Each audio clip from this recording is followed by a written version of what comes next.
Raising capital, it's not just marketing. It's securities law. Most deals, they don't fail because of the returns that are offered. They fail because of compliance mistakes. And that's what we do Every day, we help entrepreneurs raise money the right way. before problems ever start. If you're raising capital, Talk to crowdfunding lawyers first.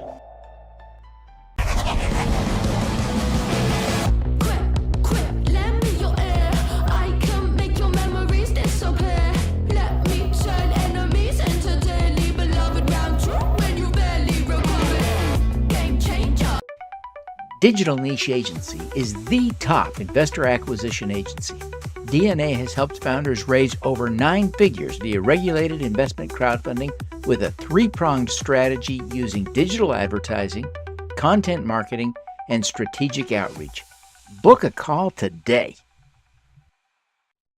The CFPA advocates and advances the regulated investment crowdfunding industry.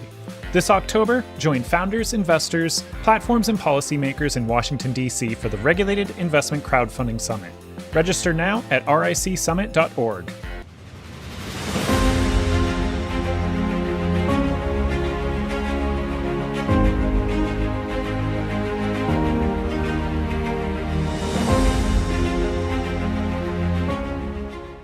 Behind today's biggest crowdfunding raises. The leading CPA firm for Reg CF, Reg A, and Reg D compliance. Trusted. Experienced. Set apart.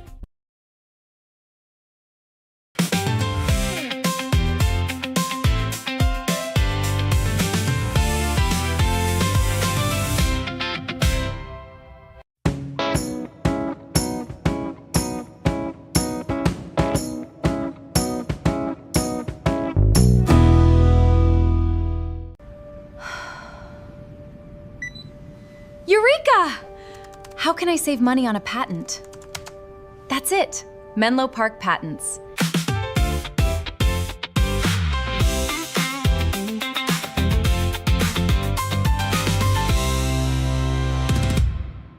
$50 shareholders can quickly become 5,000. One raise can get you there. An equity stock transfer is built for that scale. Learn more at equitystock.com.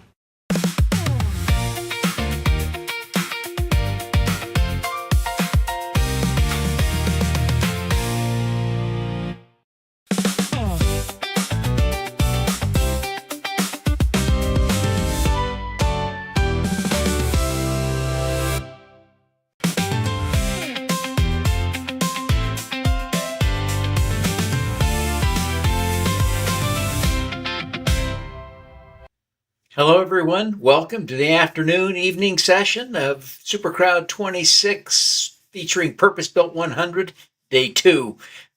Man, we have had so much fun so far, and we're just really getting started. You know, we're really at the halfway point of the 3-day event at this point, and I just have enjoyed every minute of what I've heard from our speakers all along the way. It's really been phenomenally informative. I'm learning so much, grateful for their insights.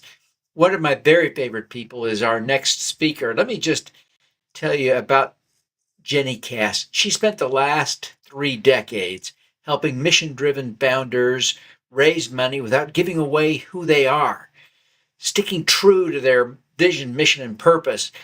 Jenny is an attorney and an advisor who has helped clients raise millions from values-aligned investors. She's raised more than $4 million for her own businesses as well. She is the author of Raise Capital on Your Own Terms, How to Fund Your Business Without Selling Your Soul. Incredibly valuable advice. She holds a law degree from Yale. I like to remind her of that. Not that she forgot. And also has a master's degree from Berkeley. She is an amazing human being. I'm excited to have her on the show. So, Jenny, welcome. Thank you so much for having me. It's a pleasure. You ready to go? I'll turn the time over to you. Okay. Thank you. So, my understanding was we were doing a panel, so I really apologize if I'm a little bit unprepared, but I will go ahead and talk about what I've been working on. So I became a lawyer about 30 years ago. And my first job out of law school was at a nonprofit organization, and it was a community development organization. And one of my jobs was working with the small businesses in this community. And it quickly became clear to me that small businesses really don't have access to capital. The capital that may be available to them often is very extractive. For example, as many of you know, there are loans available, but a lot of those loans require personal guarantees. The terms are very, very difficult to comply to deal with. They often can destroy the business. And in terms of equity investors, unless you're a high growth tech company, most small businesses have no idea how to raise money from equity investors. So about 20 years ago, I started really focusing on helping small businesses raise capital. And what I learned as a lawyer is that there were tools available that made it possible for small businesses to access community investors where they could set their own terms. So back then we called it direct public offerings. It was legal under federal and state law, but it wasn't that easy to do. You had to do state by state compliance. So if you wanted to raise money from people in many different states, it could be a lot of work, and you really were dependent on the states. They would take their time responding to your request to register your offering with them, and it could take months. So back in 2010, I had formed a nonprofit called Sustainable Economies Law Center. And one of the very first things we did was we advocated for a change to the law. We sent a petition to the Securities and Exchange Commission. And amazingly enough, in 2012, we did get the Jobs Act passed. And so ever since then, I've been trying to help small businesses raise capital from their community. There's many different ways to do it. Regulation crowdfunding is one tool. There are other tools available as well. Sometimes we even still use the old-fashioned tool that we used to use before regulation crowdfunding went into effect. But what I've noticed, so I've been doing this for 20 years. I've helped hundreds of entrepreneurs raise money from their community, creating their own investment terms. Some of my clients have raised millions, some have raised maybe 50 to 100,000. I've raised money myself, as Devin mentioned. I've raised money 5 times for my own businesses. And what I just continue to notice is that there continue to be challenges. So even though we now do have a lot of legal tools that make it much easier than it used to be to raise money from your own community without breaking the law, there's still a lot of things missing that make it difficult for your typical small business to raise money from investors. And so I started to just keep asking myself, what is still missing? Why is it that many of my clients are still not successfully raising money, even though I'm giving them amazing legal tools and amazing legal advice? And what I started to believe is that what we need is an ecosystem. We need a whole ecosystem of support to grow the movement of community investing. We, in our country, and probably globally, most people are not used to the idea of community investing, the idea that people can invest in their own, in their own geography, in small businesses that they care about and love. It just doesn't come naturally either on the entrepreneur side or the investor side. And so I just really came to believe that what we need is a whole set of tools that we bring together in one place and really focus on a community. So we're doing that in Baltimore. I live in Baltimore now. I bought a building, and the purpose of the building is to be a home for growing the community investment movement in Baltimore, but also to serve as a model for what we could do in other communities as well. So as a lawyer, I work for Jason Weiner PC. I'm really lucky to have joined the firm last fall. So as my day job, I get to represent a lot of amazing businesses all over the country, all mission-driven businesses, nonprofits, cooperatives that are raising money from their communities in various ways, doing it on their own terms, doing it in a mission-driven way. And then my law firm really encourages me to do a lot of pro bono work as well. So I work with a lot of small businesses in Baltimore, helping them raise money. And my dream is to open this building. We're still renovating it. It's a historic building and it's taking some time, but we're renovating it to be the home for a place where people can come, and whether you're an entrepreneur, a small business owner, just a community resident, you can learn about community investing, the rules surrounding it, the history of community investing, which, by the way, there's nothing more American than apple pie than investing in your own community. It's something that's been happening for millennia. Our country is built on people supporting each other and, doing barn raisings and supporting their projects. And so it's really only in the last few decades that finance has become so specialized, so elite. Only a few educated elite people now kind of claim to have any knowledge of how to invest. So we really need to take back community investing so that everyone can invest in the things they want to do. And I believe that having a place-based ecosystem could really move the needle on that. So that's what I'm working on. And as a lawyer with my law firm, I'm lucky enough to be helping people of all kinds, all different entrepreneurs with all different goals and values and plans to raise money on their own terms. So Devin, I don't know how long I have. I can go on, but I don't want to overstay my welcome. You can stay forever. No, we've got you down we've got another 14 minutes, but I'm happy just to visit with you if you'd like. Yeah, do you want to have a conversation? You're one of my favorite people. Yeah, so, Baltimore is a special place. That's the reality. There is a community at work, at community building, that is more energized, more vibrant, more devoted than I've seen in any other community. What are you seeing in that community that's working? What can be replicated? And maybe we can come back to the question of what's not working and what could be better. Yes. Well, so I only recently moved to Baltimore. I spent almost my whole adult life in the San Francisco Bay Area. And, a lot of people would say, oh, you lived in the heart of capital raising, of, investing. But I didn't necessarily feel that way because, yes, there's a lot of investing that happens in the Bay Area, but it is often confined to a small group of people. There's a big focus on high growth tech companies. So I started to, it was just kind of a strange series of events that led me to visit Baltimore and learn about Baltimore. And actually, one of my mentors who really got me on the path of doing the work I do is Michael Schumann.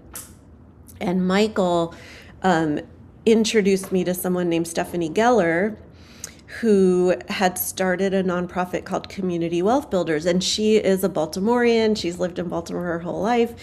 And Community Wealth Builders is all about supporting access to capital for small business. And as far as I know, there's no other city in the country that has a whole nonprofit dedicated to nothing but helping small businesses do investment crowdfunding campaigns.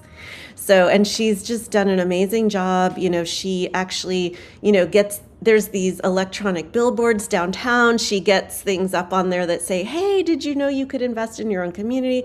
She has a platform called Maryland Neighborhood Exchange.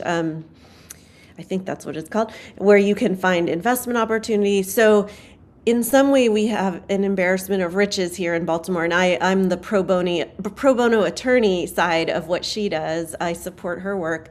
However, we still don't see that many entrepreneurs taking advantage of what we have to offer. She and I both offer free services to Baltimore small businesses to help them do everything they need to do an investment crowdfunding campaign, the legal part, the marketing part, the coaching part. And yet still, we just don't have that many small businesses taking advantage of that. And I think that has to do with, one, small businesses are totally overwhelmed. They're incredibly busy. They have families. They have things going on. Often, sometimes they have a day job. And they have a lot of things coming at them offering, hey, in one day you can get this big loan, the PayPal loan, the on-deck capital loan. And that's just, sometimes they will take advantage of that because that's just what's in their face all the time. And they don't realize, oh, I could raise money on my own terms without putting any of my personal assets at risk by raising money from my community. So it's overwhelming for them to even think about. They don't even know that it's an option. It's scary sometimes. I know it is because I've done it myself, to ask people to invest in your business.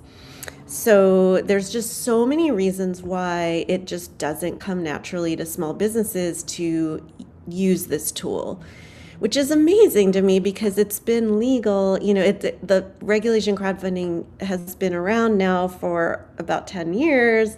It's not such a new thing anymore, but it's still just not touching enough entrepreneurs or community residents. So Stephanie and I are, continuing to do as much education as we can. But again, I do believe that if we had a physical home for the work, people would start to hear about it and be like, oh, that place on Mulberry Street, which we call the Mulberry, that's where you go if you want to learn more about community investing.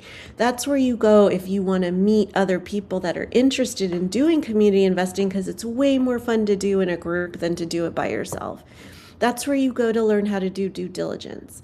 That's where you go to see what entrepreneurs are currently raising money and meet them and get to know them and see how you feel about whether you want to invest in their businesses. So it's frustrating at times that it hasn't, grown as much as we hoped it would when it was passed 10 years ago. But I do believe we will get there.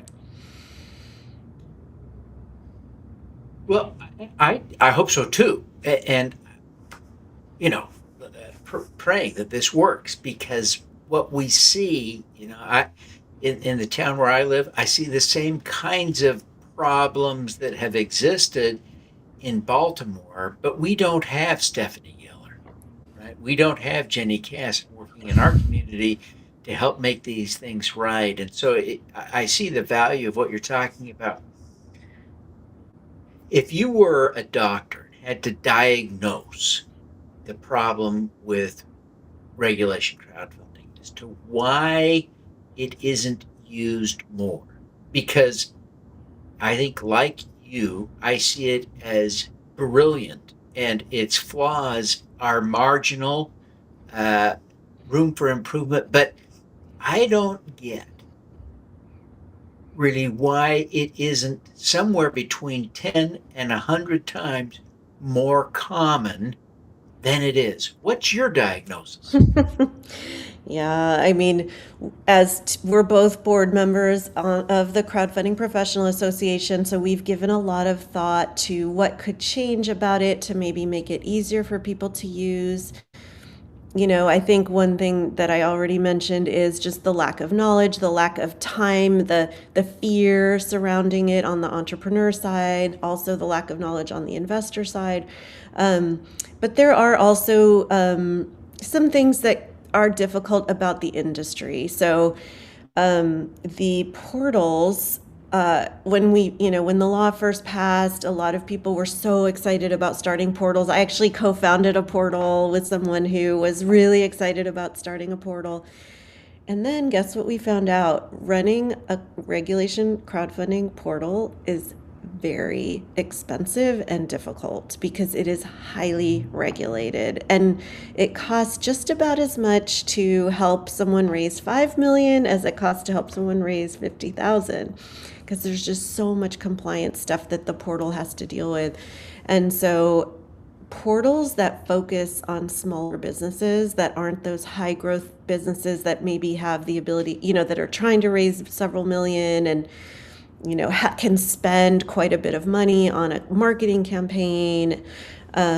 It's very hard for those portals to survive. So we've seen a lot of those portals that started out focusing on smaller businesses have gone out of business. So, and there's been consolidation in the industry. So that's a part of it too, I think, is that the portals really struggle to be able to serve those small businesses, which are often the ones that most need regulation crowdfunding, like raise 50,000, raise 100,000. That can make the difference between survival and going out of business. I mean, like one client I'm working with right now, Pro Bono, it's a Baltimore-based restaurant. They're doing really well. They're an incredibly successful restaurant, but they don't have the right refrigeration to enable them to meet the demand for their food. And so if they raised like $50,000, it could make a huge difference for their business. They could meet the demand, they could grow the business. And luckily, we are moving forward with helping them. I think they're going to be raising on Funding Hope, which I've been really impressed with Funding Hope. It is one of those portals that does seem to be willing to support smaller businesses, but it's a lot of work. They're incredibly busy. They have kids, they commute to work, to the business. It's just a lot. So there's many, many different things. I don't have that one silver bullet that would solve the problem, but we're doing our best. Addressing all of the issues seems to be the right solution, right? Helping to improve investor education, helping to improve entrepreneur education. That's what we're doing today. Yes, thank you. That is what. We've got to make some of these hurdles a little bit easier to clear. And at the margin, if we do all of these things a little bit better, I think we can get that momentum going and see the industry really take off for the benefit of small businesses. Our next speaker is someone who's used crowdfunding successfully. She's a Purpose Built 100 winner, and it'll be fun to talk to her about this. But you have done some amazing work. If you were going to give entrepreneurs right now some advice on preparing to do a crowdfund offering, what would be your tips? So, we've got about a minute and a half. Tell us what the sage Jenny Kassan would say. Well, I mean, look for support. There's so much support out there. I just launched this thing where we now have an ability to bring nonprofit charitable donations in to match your funding if you're an underrepresented entrepreneur. There's so much support out there. So just don't try to do it all by yourself. If you're in Baltimore, you can definitely contact me and Stephanie.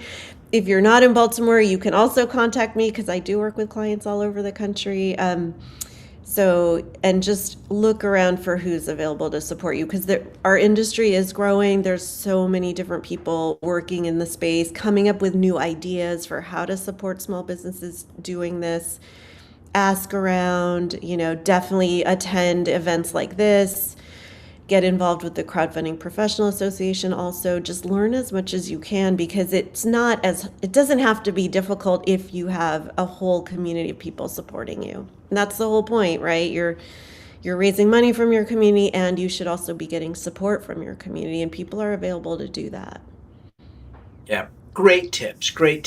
Well, Jenny, thank you so much for being with us today. We're thrilled to get you a little bit of one-on-one time, but tomorrow we're excited to have you back for the panel discussion. Oh, I sorry, I didn't get for that. confusing you. Yeah. It's all my fault. No one else is to blame. No. It's just me. Absolutely But we're excited to have you on the panel tomorrow with Lanier and Paul. We'll be talking about impact investing and the role that crowdfunding plays in an industry still dominated really by big funds and wealthy people who who are not very adjacent to the problems they want to solve. So I'm excited about this. Can't wait. Thank you so much for being with us, No Jenny. problem. We'll see you again I'm glad tomorrow. I was able to fill the time when I was thinking it was going to be a panel. I never Sorry about doubted it for a minute, Jenny. It's all my fault. All right. Take thank care, you. Jenny.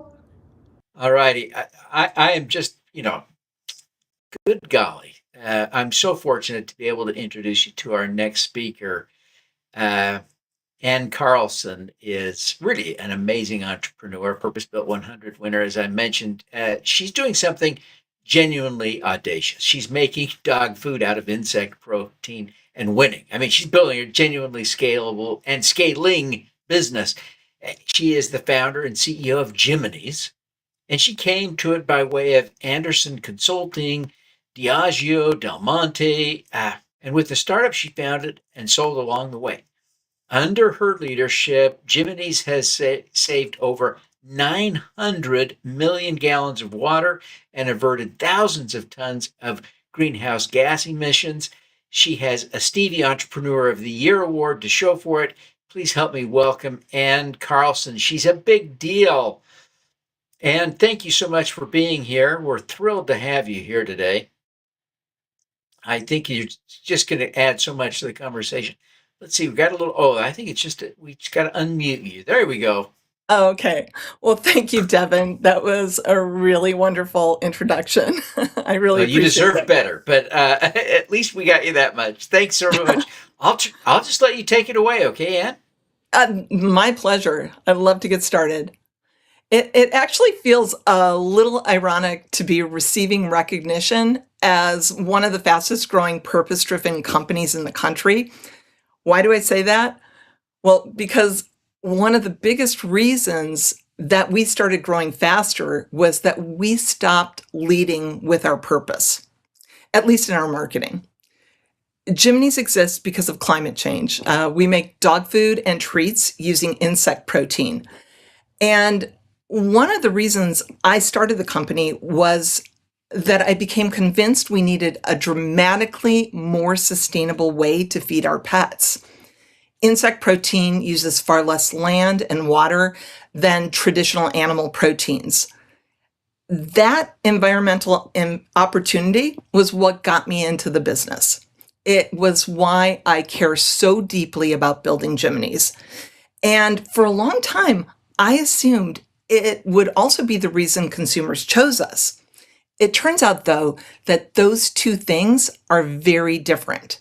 And that's what I want to talk about today, because I think there's a lesson in our story for almost every purpose-driven company that's trying to scale. Sometimes the best way to scale your purpose is to stop asking your purpose to sell the product. So, what happens when the reason you built the company isn't the reason why your customer buys the product? This was the question that we eventually had to confront. It sounds obvious in retrospect. Of course, the founder's motivation and the customer's motivation don't have to be identical. But when you're building a mission-driven company, it's surprisingly easy to conflate the two. You care enormously about the problem that you're solving. Your employees care about it. Your investors probably care about it. The press wants to talk about it.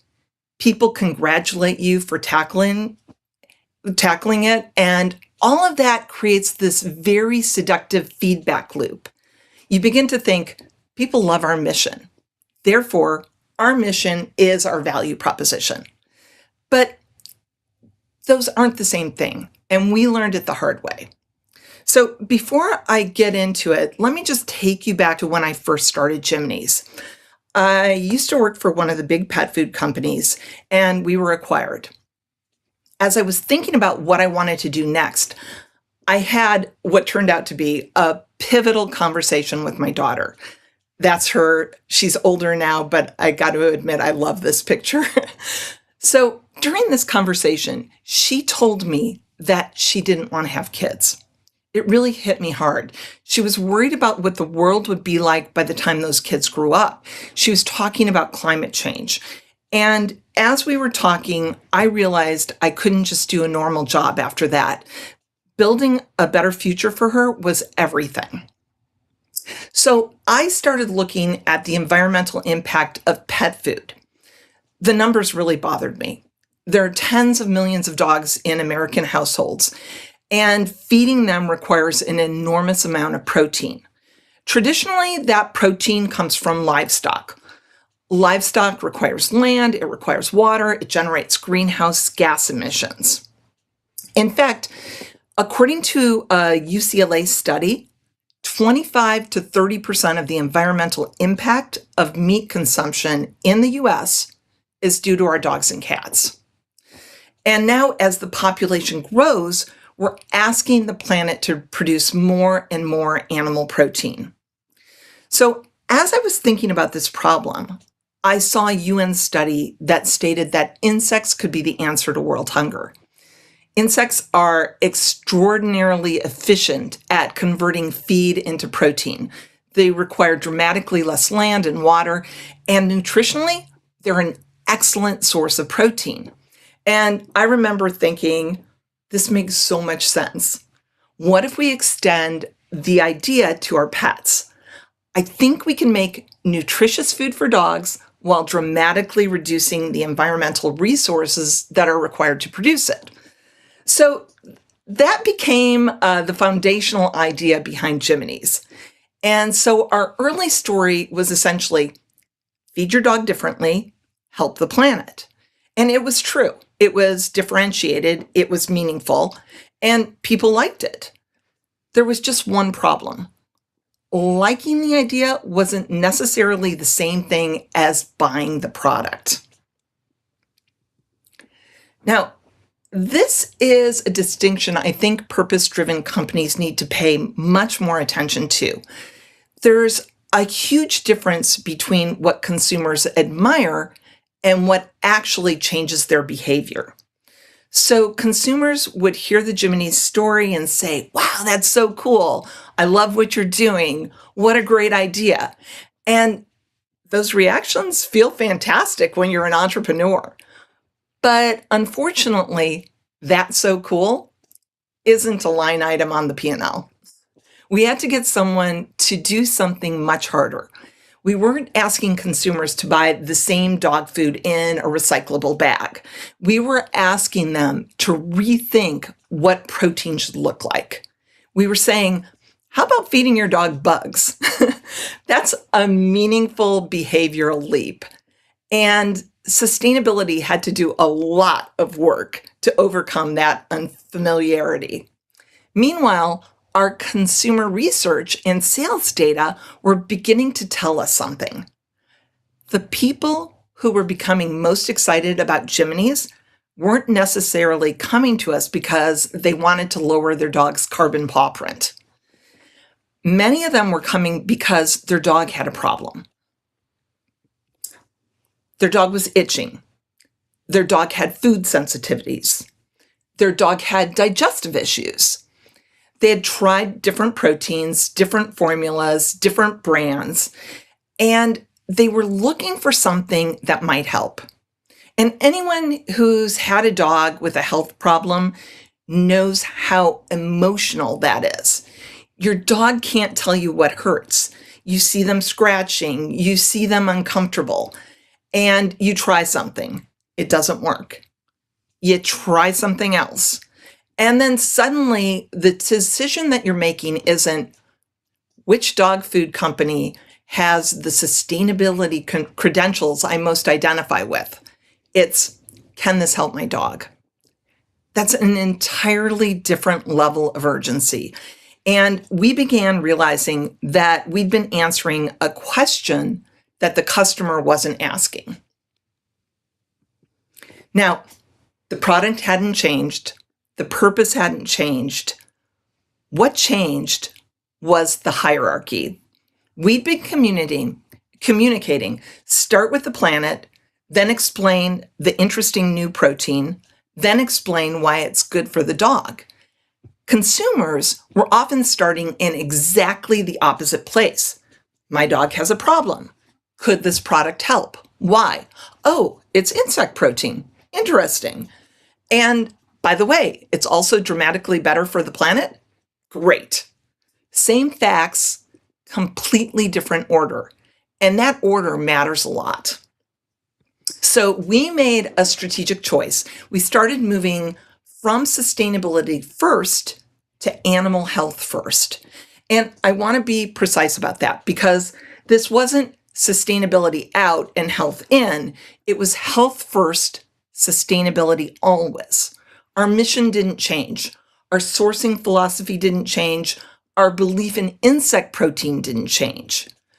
What changed was the promise that we put at the front of the conversation. We started talking more about food sensitivities, about gut health, about the benefits of a novel protein, and what the product could do for the dog. And sustainability became an important additional benefit rather than the opening argument. Now, for us, that was a significant psychological shift because sustainability was the reason the company existed. And when you're a founder, it can almost feel disloyal to move your founding purpose out of the headline. But we eventually realized something important. Our job wasn't to make consumers care about the company in exactly the same way that we did. Our job was to create a product they wanted to choose that also advanced the mission. So that gave me one of the most important lessons that I've learned building Jiminy's. Purpose and purchase driver do not have to be the same thing. It sounds straightforward, but I think a lot of mission-driven brands accidentally force them to be the same. If sustainability is why the company exists, we assume sustainability must be the first thing in the ad. If social impact is why the company exists, we assume social impact must be the headline on the package. Sometimes it's right, but sometimes it asks the consumer to do too much. Most people aren't walking around looking for opportunities to solve your company's chosen societal problem. They're trying to solve problems in their own lives. Is this healthier? Does it taste better? Does it save me money? Does it save me time? Will my child like it? Or in our case, will my dog stop scratching? They're not selfish questions, they're human questions. And the more we understood that, the more effective we became at connecting our purpose to actual behavior. So the behavior we began to tap into was very different. A pet owner would recognize that their dog had a problem, itching, licking, digestive issues, and then start actively looking for something that could help. And this is where the story became especially exciting for us. Insect protein wasn't just a more sustainable protein source. We were seeing evidence that it could also deliver meaningful health benefits for dogs. So we invested in the science. Our research showed that insect protein contains bioactive components with benefits for skin and gut health. And we saw measurable improvements in the dogs that we studied. That changed the way that we thought about the product. We weren't asking consumers to choose Jiminy's primarily because it was better for the planet. We could lead with something much more immediate. This will help your dog feel better. And we had the science to back it up. And then we saw the business respond. This is where I'd love to tell you that there was just one magical day where we changed a tagline and the sales exploded. It wasn't like that. Positioning shifts rarely are. There were changes in messaging, packaging, how we sold into retail, what claims we emphasized, how we spoke to consumers, what content we created, and then over time, we saw that when we led with a problem that the consumers were actively trying to solve, they were more likely to try the product. And that helped us grow faster. In fact, when we made this pivot, our product subscriptions took off, growing at more than 130% with strong retention. And that mattered a lot. Our Jiminy subscribers spend 33 times more than non-subscribers over the course of a year. So that's fantastic, right? But something else happened too. The faster we grew, the more environmental impact we were able to create, which led to another realization. Growth itself was becoming part of the sustainability strategy. And that's important because purpose-driven companies can sometimes develop a slightly uncomfortable relationship with growth. We talk about mission over money, impact over profit, purpose over scale. But for many businesses, scale is the mechanism through which impact happens.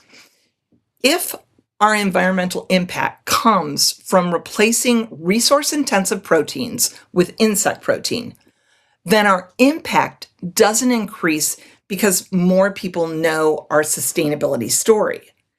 It increases because more dogs actually eat the food.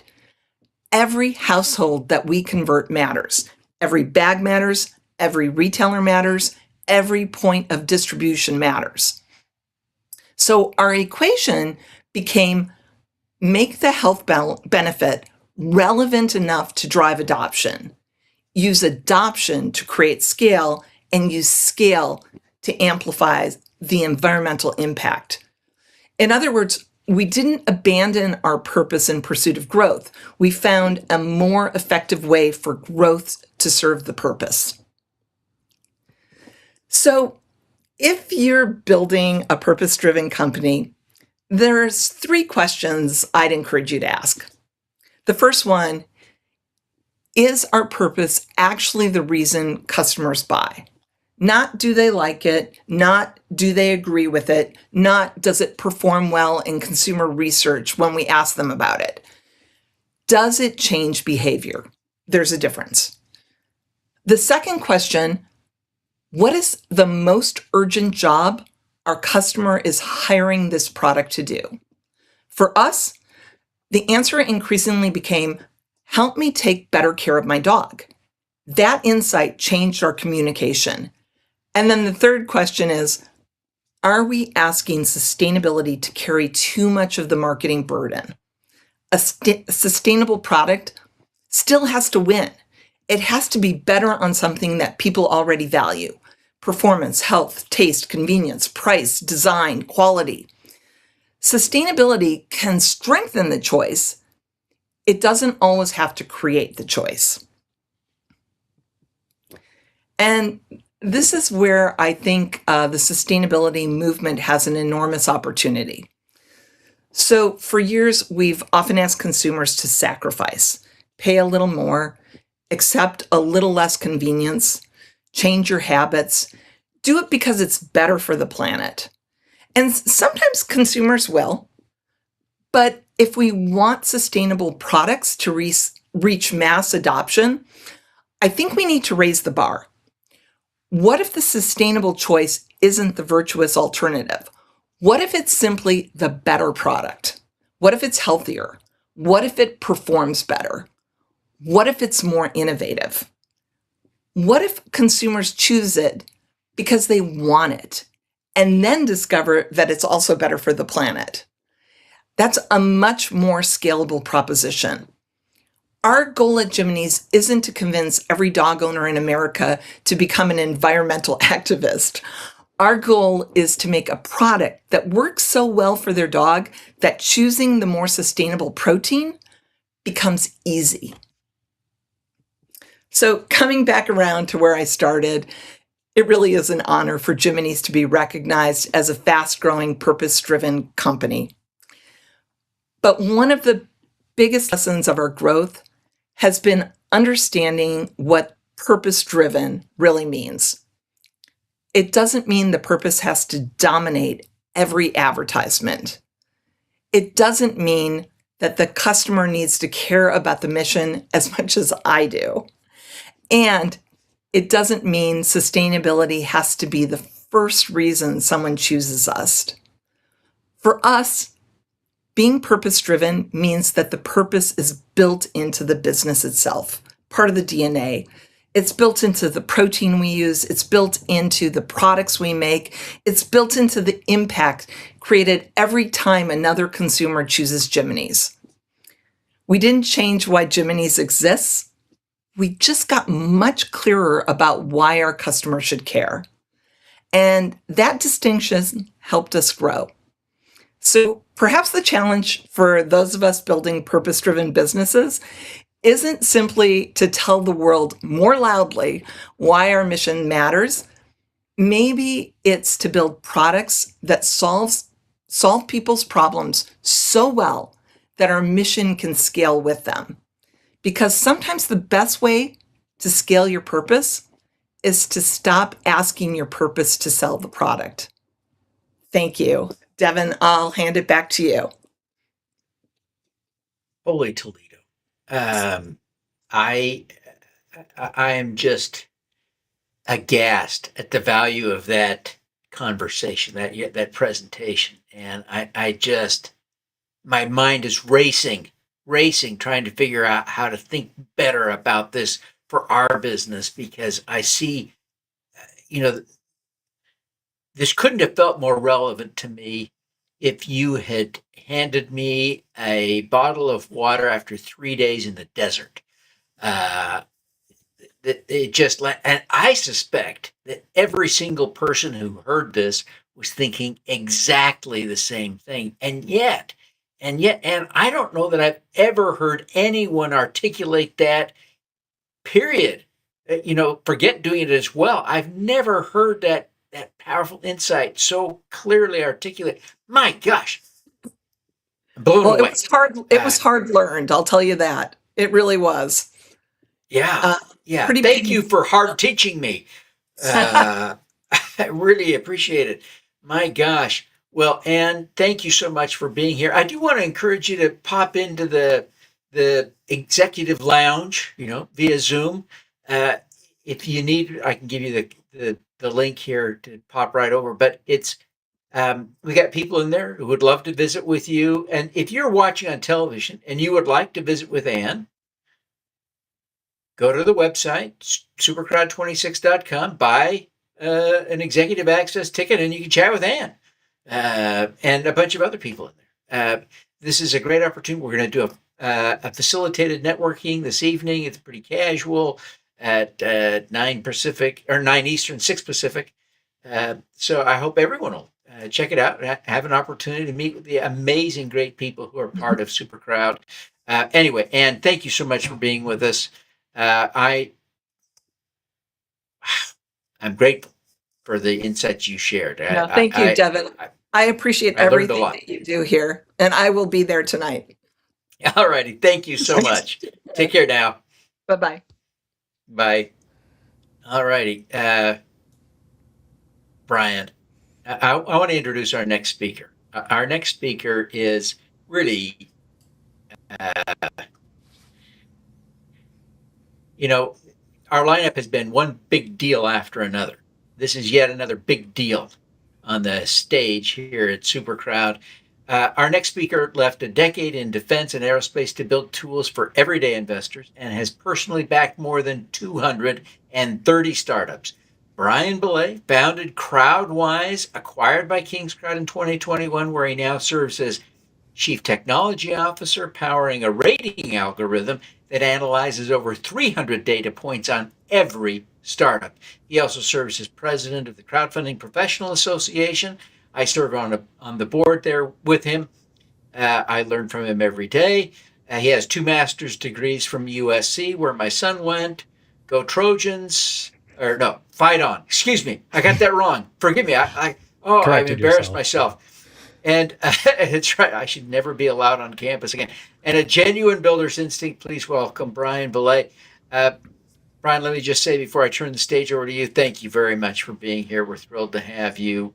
Let's grab your slides here, and I will get out of the way and you can present.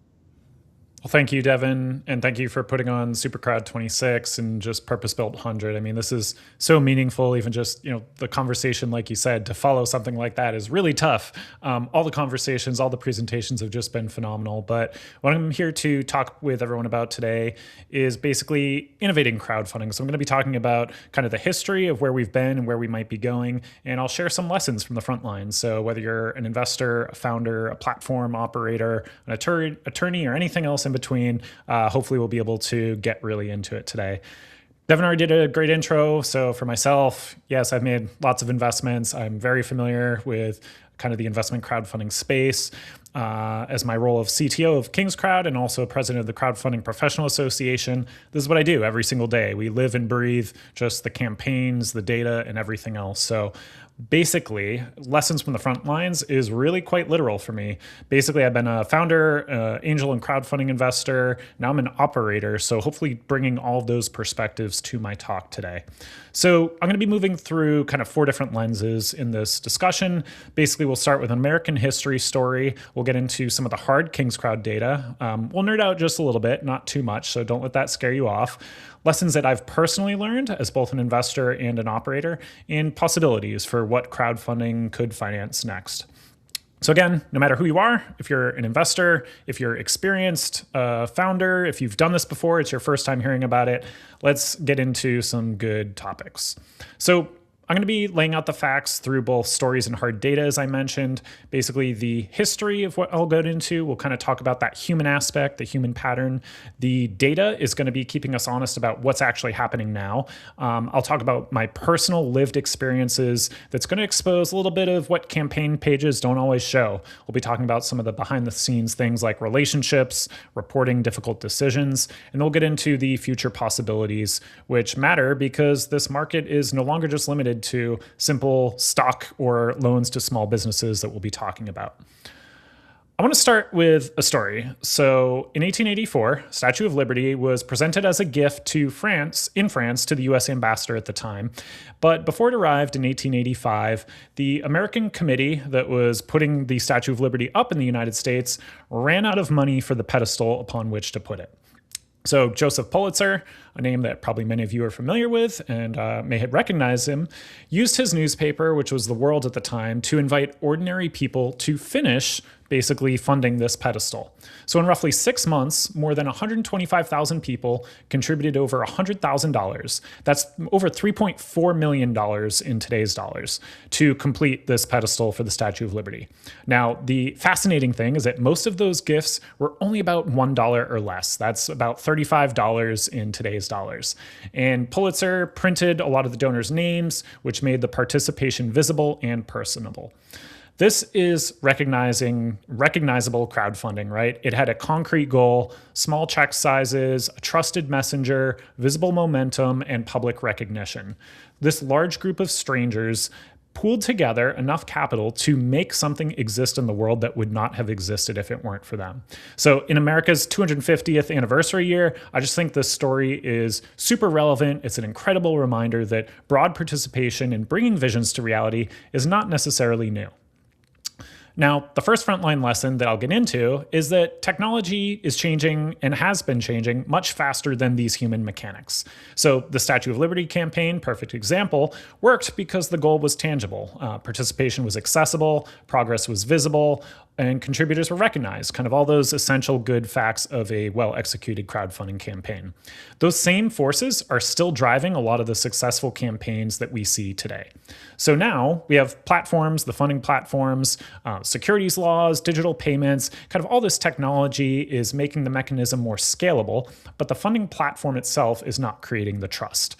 The founders, the entrepreneurs, the builders, you are the ones that still have to be explaining why the thing that you're building should exist, show that other people are believing and backing in you, and then making every backer feel that their participation matters and is important. This is the bridge basically from this history lesson, which was, I think pretty relevant into the modern investment crowdfunding that we have today. But first, let's take a quick look at, again, how crowdfunding has kind of evolved to get to where we're at today. I'm not going to spend a ton of time on this. We've had lots of great presentations, but right as a reminder, there was kind of this starting with donation crowdfunding. So think of it as basically asking people to give because it's something that they cared about or was a charitable giving. Next, we had rewards crowdfunding come on the scene. So Kickstarter, Indiegogo, all these types of things. It added a product, a perk, an experience. That was a major step forward. So the crowd was no longer just donating dollars. It was actually helping to validate and create something and potentially getting something else in return. Now, most recently, with the Jobs Act of 2012 and the launch of regulation crowdfunding in 2016, investment crowdfunding has added that other possibility, this ownership layer. So through things like debt, equity, revenue share, and different finance structures, ordinary investors can basically participate in the financial upside now and all of that value that's being created. This absolutely matters for impact. A donation can fund one good outcome.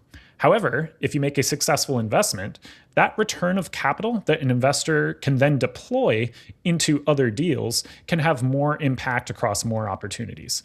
Now, there are no guaranteed returns, of course, but the possibility is creating that recycling loop between impact and financial participation. So if you're an investor today, you know that you have more places than ever to trade or even speculate. Public stocks, funds, digital assets, prediction markets. It feels like there's something new coming on the scene every single day. But there are some key differences in supporting small businesses directly through a crowdfunding investment versus your speculation or honestly even investing in a stock or an ETF. Let's take this concept of what a trade is, right? So if I buy an exchange-listed share, I'm typically buying those shares from another investor in the secondary market. This is one investor holding the shares, selling it to another investor, myself, who wants to own that stock. Now, the company does not receive my purchase price usually. The difference is that in a primary crowdfunding offering, by contrast, the issuer, that is the company, receives the capital that I invest.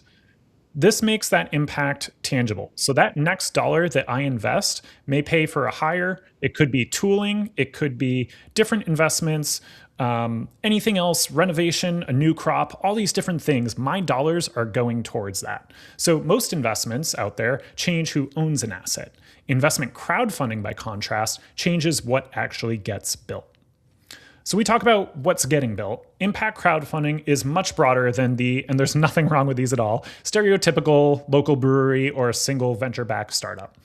Just three quick examples that came completely random top of mind. WorldTree is a company that people are probably familiar with. If you've been in the space, it's a company that's done more than 8 different crowdfunding offerings, basically lets investors back a specific crop of fast-growing trees, and your economics are tied to the harvest of those trees. TerraCycle, which coincidentally is a company that presented a little bit earlier today, was a Purpose-Built 100 winner, is a company that gives community investors exposure to a business that's built around hard to recycle waste streams. And thirdly, listed here on the right-hand side, Pirouette Pharma is a pharmaceutical company that has basically rallied thousands of people around a more intuitive self-injection platform. Think of it something that's replacing the EpiPen, which hasn't been iterated on for decades. And the menu from here just keeps continuing to expand. Local real estate, renewable energy projects, films, gains, royalties. There's just so many different types of opportunities. So the common question is not, does this look like a traditional startup? It is, what will this capital make possible and how does the investor participate? So as that personal note, I invested in both TerraCycle and Pirouette Pharma, which makes these categories personally meaningful to me.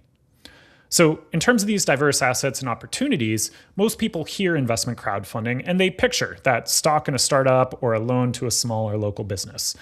As we've seen, that menu is much broader.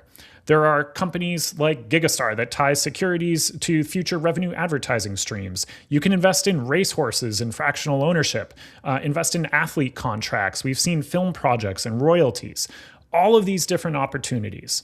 The key thing, right, is you can think, creator revenue does not behave like startup equity. A racehorse does not behave like a brewery loan. The diligence and downside are completely different animals, pun somewhat intended there. So imagine the impact structures around things like community solar revenue, regenerative farms and forests, local journalism, climate education, or a film that changes a public conversation. Innovating crowdfunding is not merely putting the same security online, it's responsibly financing what builders are actually creating. And all of these innovations that we're seeing are going to be opening up new opportunities for both the builders and for the investors. So we've talked about the types of companies, but let's dive into some of the recent data that informs what's happening in the market. And I want to talk about something that's been a little bit of the elephant in the room. Now, Kingscrowd has tracked over 560 new Reg CF launches in 2025 for the first half, and we saw 388 in the first half of 2026. On paper, that's about a 31% decline of new campaigns that are coming to market. If you track the industry, as I mentioned, you might say, ooh, this doesn't look too good. It's kind of declining. However, I do not want the takeaway from this chart to be that investment crowdfunding is disappearing, because it's not. A more nuanced look into the data actually shows and talks more to a concentration and having fewer, higher quality offerings. We're seeing averages and medians holding up year over year and even increasing in some segments and industries. So for a prepared founder, this is a good thing, actually. Fewer simultaneous launches in market actually can mean less competition for attention and a better chance to get your deal and opportunity noticed and to stand out. In addition, this could signal a shift in terms of how some of the major platforms are doing their strategy, perhaps having a higher bar for more serious issuers who are using crowdfunding as part of their capital stack, alongside things like Reg D rounds and venture capital. Now, for investors, capital flowing through this thinner pipeline of opportunities makes it a little bit more manageable for you to be able to do your diligence, perhaps increasing more comparison and selectivity. In its 10th year of Reg CF since it launched in 2016, we're still learning, it's still evolving, and it's figuring out its place in that ever-evolving capital stack, as we are continuing to see retail capital flowing into more of these opportunities than ever before. So the operating lesson is positive in my experience. Preparation, clarity, and community are going to matter in this more selective environment. Now, the portal, which are the funding platforms or the intermediaries, these are the infrastructure. These are not a substitute for your audience. If you're a founder, an entrepreneur, a builder, one of the biggest outsider misunderstandings that I hear from these people is that you will post your campaign page and then wait for complete strangers to come along, find you, and fund it. In my experience in this market, a very large majority of the dollars, on average, say up to 70% to 80% sometimes, tend to be attributable directly to the issuer's own community, relationships, and campaign effort. So treat that as a rule of thumb. This is not a super audited statistic, but there are always going to be outliers. But what that means is the stronger question is, who already has a reason to care, to back you? Think of people like your customers, users, employees, could be suppliers or neighbors or patients or advocates. All these different people will be a part of that constituency. So your job as that founder, as that entrepreneur, is to build trust with that group before asking for money. Now, we've had a lot of great panels and discussions today already at SuperCrowd26 in terms of the tactics and executing a strong campaign. So I'm not going to focus as much on that, but I do want to focus on the operating habit underneath the tactics that I have seen time and time again be super important, and that is consistent communication. So strong campaigns often arrive, you get your early adopters, your early believers, who basically create that early social proof. Those companies keep reporting progress in the middle instead of kind of like waiting for that last minute surge. And then the really good ones also still finish strong with that honest, visible urgency. We did a recent analysis at Kingscrowd where we found that larger successful raises are increasingly middle heavy, actually, even though the opening and closing windows are still super important. So a past analysis we did a few years ago actually showed how the first 14 days and the last 14 days were very important. Well, this newest and latest data from 2026 is actually showing that consistency across the entire campaign, including that middle part, is actually just as important. So founders, you need a reason to be able to communicate throughout the raise.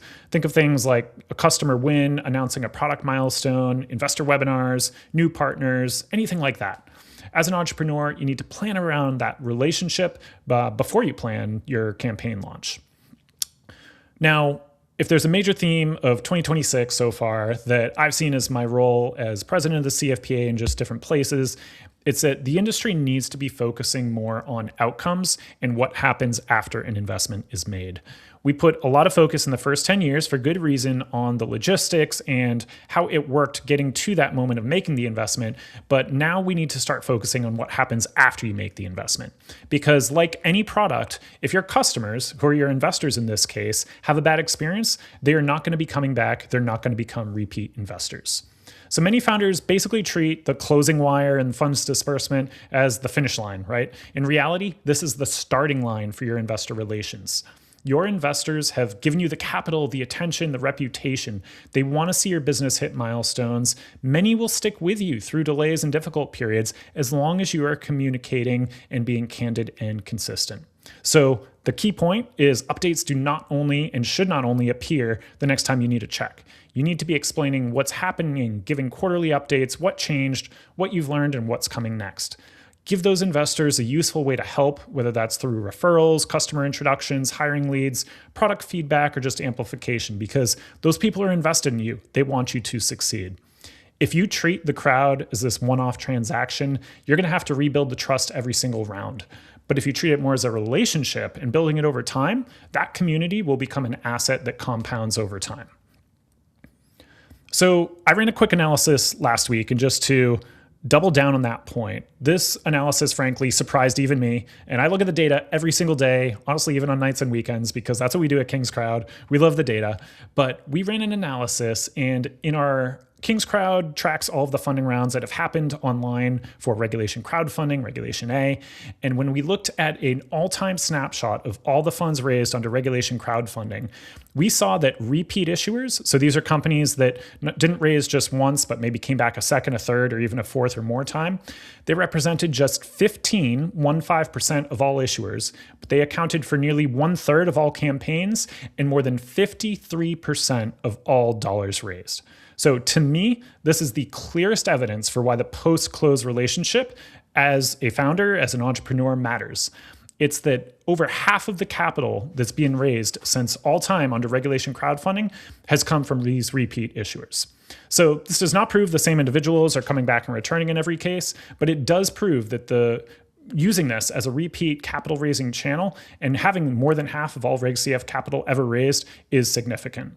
So as an operator, this tells me that you as an issuer, as a founder raising capital, your reputation is super important.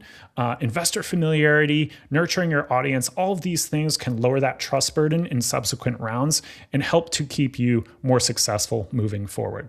So for founders, make sure you build for round 2 before your round 1 closes. You need to be thinking about this ahead of time. Now, a perfect case study of this and the repeat investor phenomena is this company, Pirouette Pharma. They did an update in March 2026 on one of their raises. They raised from over 1,200 investors. This was their second time raising over 4.3 million. Big success story. The most standout statistic to me is that more than 70% of their investors were returning investors. So this is a company that has done extremely well just from nurturing that audience. They have Sapphire Partners, which is a venture capitalist, also added another 1 million, bringing its institutional total to over $8 million. So this makes 2 super important points. First, you don't have to, having a community does not require mass market consumer product. This is a pharma company. What it really requires are people with a reason to care about the problem in the team. Second, it's that community capital and venture capital actually are not mutually exclusive. A credible crowd can coexist with and often even sometimes strengthen the institutional story. Another important consideration is that the crowd is more than just capital, and I'll use myself as a personal case in point of this. I invested in Kingscrowd in 2018 when they did their first equity crowdfunding round online. I had no idea who Kingscrowd was or who Chris Lustrino was, but that started our relationship. By 2021, I joined the company full-time, and today I'm the Chief Technical Officer. So we've run over 9 investment crowdfunding campaigns online, and we have thousands of investors on our cap table. Some of our most stalwart investors are our most avid product users who have supported us across numerous rounds. They provide feedback, credibility, referrals, patience, not just their checks. So I often tell founders, your next advocate, advisor, customer, or even hire might already be on your cap table. And again, we're an enterprise data company. We do have a consumer product as well, but this goes to show you don't just have to be that consumer-focused brand in order to activate a crowd. I'm going to skip over this because we're going to be running a little bit short on time, but the key point I want to make is that an outcome is an event, and as an investor, you need to be aware that when these events happen, you will have decisions to make. And I bring up this example because it showed the difference of an IPO, whether you sold your shares or held on to them, could have had different outcomes. And I do this not to scare anyone, but it makes you aware that outcomes are actionable as an investor. You need to know what you own, what events are occurring, and what steps are being required as an investor, and that decision is yours. So as an investor, just a few quick lessons from the front line again. Diversify, because crowdfunding outcomes, you're going to see dispersions. You'll have successes, acquisitions, IPOs. You're going to have failures. You're going to have companies that go bankrupt or shut down. So make sure you are diversifying across a bunch of deals. Track your investments after wiring the money and sending that money transfer. You need to keep all of your documents.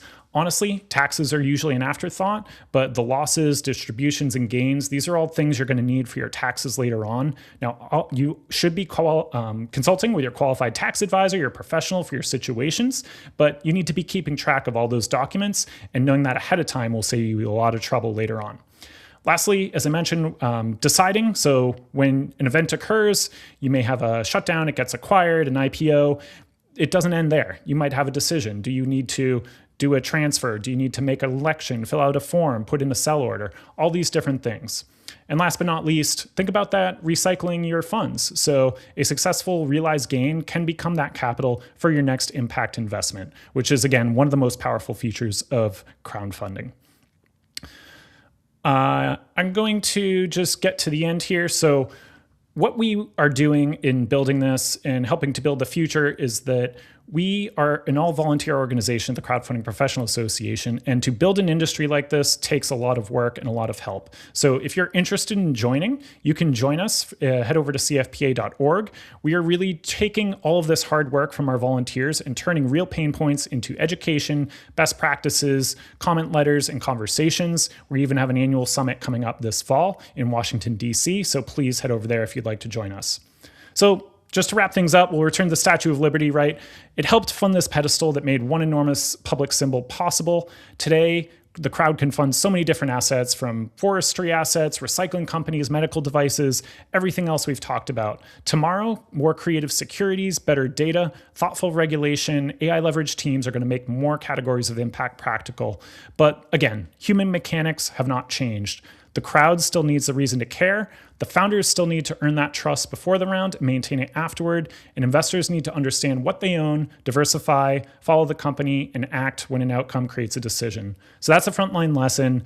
A campaign can fund one project, but a trusted community can fund many rounds, experiments, and a decade of impact. Thank you very much. Excellent, Brian. That was phenomenal, and I want to point out that you and I will both be at the CFPA 2026 Regulated Investment Crowdfunding Summit in October, and I look forward to seeing all of you who are watching there. It would be great to connect with you there in person. So I hope you'll join us. It's going to be a great event. Brian, thank you very, very much for being here. We wish you every success in your great work at Kingscrowd and at the Crowdfunding Professional Association. Now, allow me to introduce our next, the moderator for this amazing panel that's coming up next. This is a panel of angel investors. They'll be talking about investing with intention and inside angel decision making. And our moderator will be Heather Gilker. She is an investor with 3 decades across finance, sustainability, and entrepreneurial ecosystems. Heather Gilker is founder and principal of Tokalon Advisors and managing director of Pickwick Capital Partners, connecting impact investors with mission-driven founders. She chairs a family office group at Tiger 21 and leads the North Texas chapter of the Swan Impact Network, with a particular emphasis on underrepresented founders. She previously led the Southwest region for Fidelity Family Office Services. Heather, I'll turn it over to you to take it away.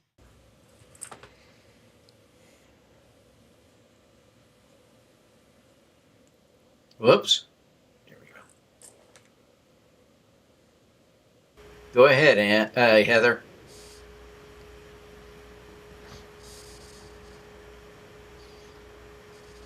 Oh no, Heather, we have lost your audio.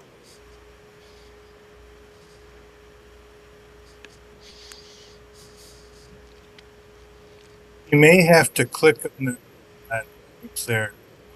There's a little button. Unmute that screen, that live preview screen.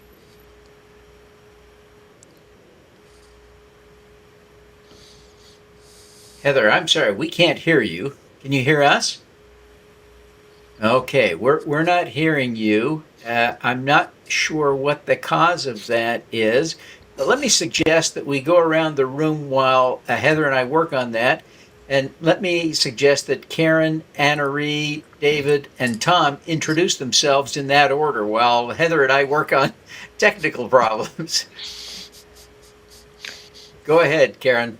Okay, great. So great to be here. Excited to be part of SuperCrowd on this panel. My company is Kiewlich Capital Holdings. My mission is building the compassionate capitalist movement and providing the tools, education, and creating awareness through community capital that people, women, people of color, millennials, all sorts of people that can. Oh, we got some reverb. All sorts of people can participate in creating wealth by sharing in the prosperity of the companies that they fund, because that's how companies grow, with capital, and there's just not enough. So that's my mission. Excited to be here. You can see all the other stuff in the background. Okay, and I'm Annarie Lyles. My nickname is a nickname. My real name's Anna-Marie, and I'm here representing Investor Circle. I'm the board chair, and I'm also an angel investor myself. And Investors Circle is a national network of caring individuals or angels, entrepreneurs, and other supporters, advisors in our network. And we work on growing business for the common good. Can you hear me now? Yes. Yes. Okay, great. Awesome. So let me take it up here, Devin. Thank you so much. Appreciate everyone's patience. I'm not here because I'm a technical wonder. I'm here to moderate. So here we go. Thank you all for working so well on the fly. So let me also continue to introduce, we've got Tom and David. So I'll introduce David. David has spent 35 years inside biotech, launched 6 startups of his own, oncology, cell therapy, synthetic biology, and now runs a great acronym, Badass Labs, a nonprofit incubator built around a simple bet: strip founders of low-value work, the compliance and procurement and insurance, so they can spend their time on the science. It's working. He told me on our prep call that his companies succeed at roughly a 95% clip in an industry where 90% typically fail. So interested to listen to more about that. And then say hello to Tom Wright. Tom has made angel investing his full-time work. He's made over 141 investments and counting, early check into Cisco. Plus, he's a very active and one of the top angel investors on We Funders Crowd platform. Tom will tell you passion's what gets him to lean in, but he pairs that with real discipline around market size and valuation. He's also building something new right now, a course of study for first-time investors, launching the next month or two, so stay tuned for that. And Karen didn't tell you, but she kind of wrote the book on investing, and she's got a book that is geared toward first-time investors. So hopefully you will just understand from this great organization we've got here. We've just got some great stuff to talk about today. So like Devin said, I've got 30 plus years of investing. I spend my time as the North Texas chapter lead for Swan Impact. And as he said, we love investing in underrepresented founders. Our primary reason for being is to invest in impact-oriented companies so we can help them grow their impact in the world. So let's talk about this one. How do we actually say yes when we invest? Different approaches for everybody. So David, we'll start with you. You say your whole model is removing friction so founders can focus on work that matters. So when a deal actually crosses your desk, what's the first thing you're evaluating, and what almost never matters as much as founders think that it does? Great questions, and thank you so much for being part of this. And I appreciate Devin for hosting this incredible event. And I'm looking forward to really finding incredible options to talk and network. So feel free to reach out. For me, we do a tremendous amount of outreach, and we actually go find founders instead of the other way around. I know historically a lot of groups will wait until somebody reaches out to them. I find that it's more interesting to go out there and find what's available and then have these conversations. You know, I am a PhD in biotech, and therefore I can speak scientist, I can speak business person, and that allows me to really understand sort of where the founders are in that transition from scientist who wants to start a business to business person who happens to do science. And that is oftentimes the biggest challenge, and it can be overlooked at how difficult that is, because the PhD training is frequently teaching you to do everything the wrong way for a business. So being able to unlearn all of that is oftentimes a really critical feature to be able to be successful when you're a founder. Awesome. That's fantastic. Tom, you've made a comparison before, I think, in a nice podcast you did with Devin, that a startup's like a goldfish if it only grows as big as the tank you put it in. Walk us through how market size and passion actually work together when you're deciding to write a check. Yeah, absolutely.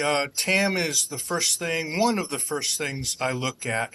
As you mentioned, Heather, a large TAM gives a company room to grow. Just like a goldfish in a lake has a lot of room to get big versus a goldfish in a small little bowl or tank that we all had when we were little kids. That goldfish is going to stay small. The water's the TAM. You want a big TAM so that your company can grow, get big, address a massive market, and get large with you and become a unicorn. So I love a large TAM. It leaves a lot of room for growth. And you mentioned passion. I'm a passionate person. I look to for passionate founders. Are they all in? Do they live and breathe this stuff? And if they do, I'm going to be all in. I'm going to be more likely to be all in as an investor. If they're part-timers, nothing wrong with that, but it's harder. It's going to be harder to grow. Not only that, the other thing is if they're a serial entrepreneur, statistics show that serial entrepreneurs, second, third, fourth time founders, are significantly more likely to be successful in the current race. Those things are big green flags for me, and I'm very attracted to them. Fantastic. And Annarie, you told me that you look for companies where positive impact and fast growth aren't a trade-off. So what actually separates a good story from a fundable company when you look at something in the spaces that you all like to look at for a Biogist as well as Investors Roundtable? Oh, you're on mute. Still on mute. Oh, not you. Did the mute bug come your way? You know what? While you're working on that, why don't we go to Karen? Karen, I'm back. She's back. Great. I was getting Awesome. some sort of pop-up screen override. Oh, those pop-ups. I know. Okay. Well, sorry about that. So when evaluating a fundable company, a key test for me and also for the Investor Circle crowd is if there's integration. And that means impact is not just a nice side benefit, which is a story. What separates stories from investments is whether or not the impact is truly foundational to how the business makes money. So we want to see that as revenue grows, the measurable benefits grow as well, that the company's solving real problems for real customers, and that they can deliver fair returns, not just, to that specific area of impact you're concerned in, but also, hopefully to their other stakeholders, including, because there's going to be no sustainable world without fair practices.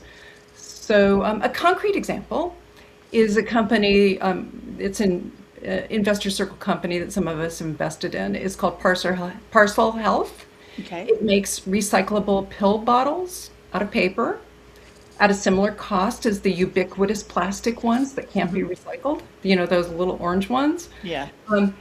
But they're better than green. They could be green, I suppose, because you can print whatever color you want on paper.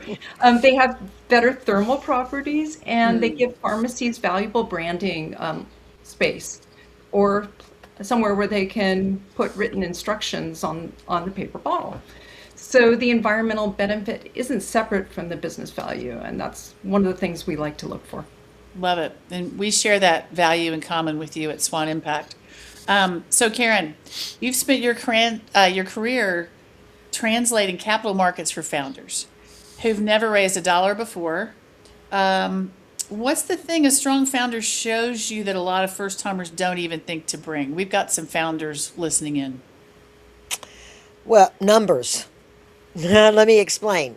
So over the decade that I ran the Network of Business Angels and Investors, when it was one of the top 50 in the country at the time, I screened dozens of companies every month to determine who was ready for the angels in my group.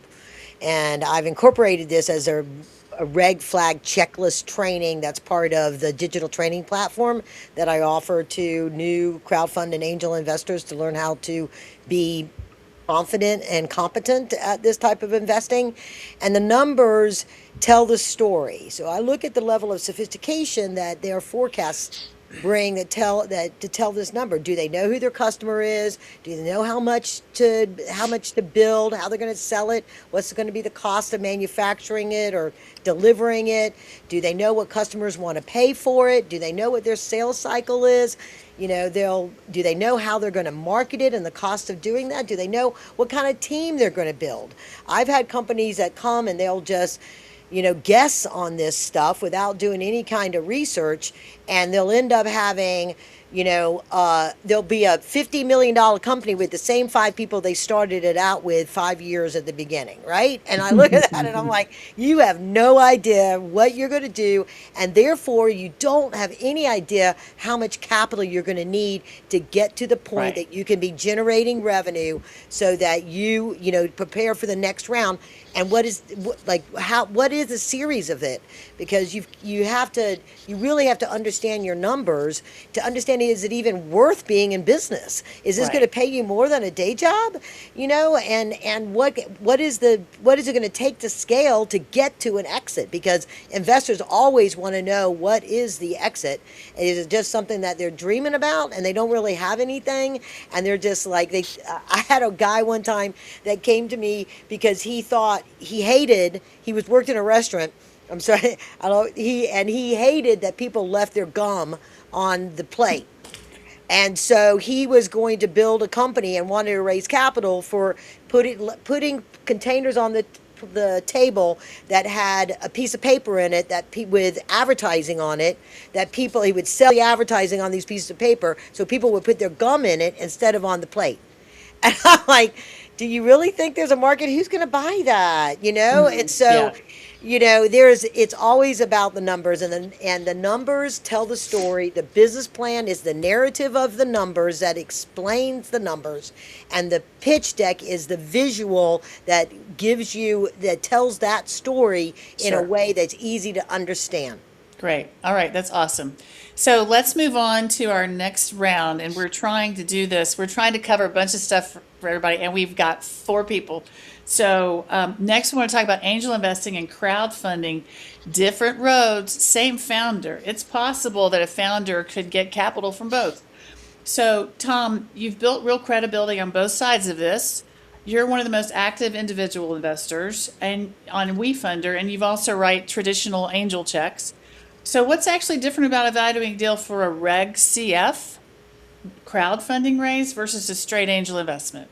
Or is there any difference? Well, I have to be honest with you, Heather. For me, there's very little. Others may have a different perspective. And again, I think that is a good time for me to just bring up each investor, each angel or crowdfunder develops their own style. I have my own style, my own approach, and I want to emphasize for those folks who are out there watching this, you'll develop your own approach, your own method of selecting companies, And whether it's investing in the crowd as an angel, I don't see a lot of difference myself. I just look for great companies, and my overall approach is to seek a large quantity of startups and a high quality. And if I can combine quantity with quality, then my chances of success increase dramatically. Great. Because I'm playing the numbers, and I'm also seeking high quality companies that have a certain likelihood of succeeding. Got it. So Karen, you work with founders and you work across both. You've run angel networks, you work around crowdfunding. So what sort of advice do you give founders about how they should think about when to go ask for money from either one? If you just want to give us a super quick answer to that one. Well, to me, it really drives what kind of company they're planning on being. And if they're going to be a company that's going to ultimately raise venture capital, they need to consider Reg CF only as, I think interstate exemption, if they can qualify for that, works well, similar to Reg CF, and they can build their pre-seed capital before they get into the angel group and go to VCs. A lot of angel groups that are structured or business angels, I'm happy to see that Tom, doesn't have, but they have an aversion to Reg CF companies, and mostly because the way that they're structured. A company for traditional angels that a company's going to go VC routes need to have preferred shares, and you rarely see that on Reg CF. And so if they're explaining how they're going to get there and then convert, just like an LLC, into a C Corp, then they can do that, but it needs to be part of their capital stack. Yeah. The one thing, and Reg A Plus is a great, I promote that to angels and stuff when they get a company that plateaus because they miss the VC boat. Reg A Plus becomes a great vehicle to jump back onto their life cycle curve and continue the growth that they originally forecasted when they ran out of capital. Yeah, and I would say, to Tom's point, I think there's a place and to Karen's point for both. So Swan Impact Network is actually an early stage seed investor in one of Purpose Built 100's 100 winners, and it's Isana Health, and they're actually crowdfunding right now. So there's room for both. And for those of you who just want to go check it out, it's really cool. They're striving to prevent damage from chemotherapy and just making a huge impact on that ability. And this is founded by someone who's had the experience of having cancer, but also who's got the experience in the medical device space. So go check out Isana. So David, once a company's raised money through the crowd, what does a traditional angel or an incubator like yours actually add on top of that? Sure. So because I've been a serial founder multiple times, really what I adjusted this was, what is it that's actually making it hard for these founders to get the job done? Mm-hmm. Because at the end of the day, if they are unable to execute, then the idea behind that company is tainted with that, because no one will ever fund it again. But it almost always has an IP moat, which means no one else can do it either. So we end up just throwing that away. And in biotech, it has historically been a 2 to 5% success rate, which is pretty miserable as far as I'm concerned. So what we did is we said, look, these founders are very inexperienced on the business side. Historically, about 80% of the time, it's their very first business. So the way, you probably have heard, it's hard to fly the plane while you're trying to build the plane. But for a lot of these first-time founders, they don't even know what a plane is to be able to build it, let alone fly it. And so because they frequently don't get guidance, that's where everything goes sideways, because they get overwhelmed, they make a lot of rookie mistakes. It's a big problem. So ultimately what we did here was, look, there are jobs that only the founders can do, and then there are jobs that somebody else can do. And we need to peel those jobs off of the founder's responsibility so that they can focus more directly. And that's kind of the secret sauce in our space. And that's why we have a nearly, 90+% success rate, is we're really helping the founders to be focused on their execution, because ultimately that allows them to get to that successful outcome much more quickly, but also much more consistently. Got it. So we're doing really well, staying on time here. I really appreciate everybody doing that. So one more before we move on. So for a crowdfunding person, do you find that they have ways that they can find each other to do due diligence, or do they predominantly do that by themselves? How do Karen and Tom, what is your experience with that? And do you have ways that you know, just real quickly, just like one sentence each, on how you counsel people to approach that due diligence process? Karen first. Oh, okay. So, actually, my experience is there's not the same sort of structure as there is with angel investor groups that come together with shared different diversity of experience and stuff. I am proposing, as part of what I did with my third book, is the way we used to do.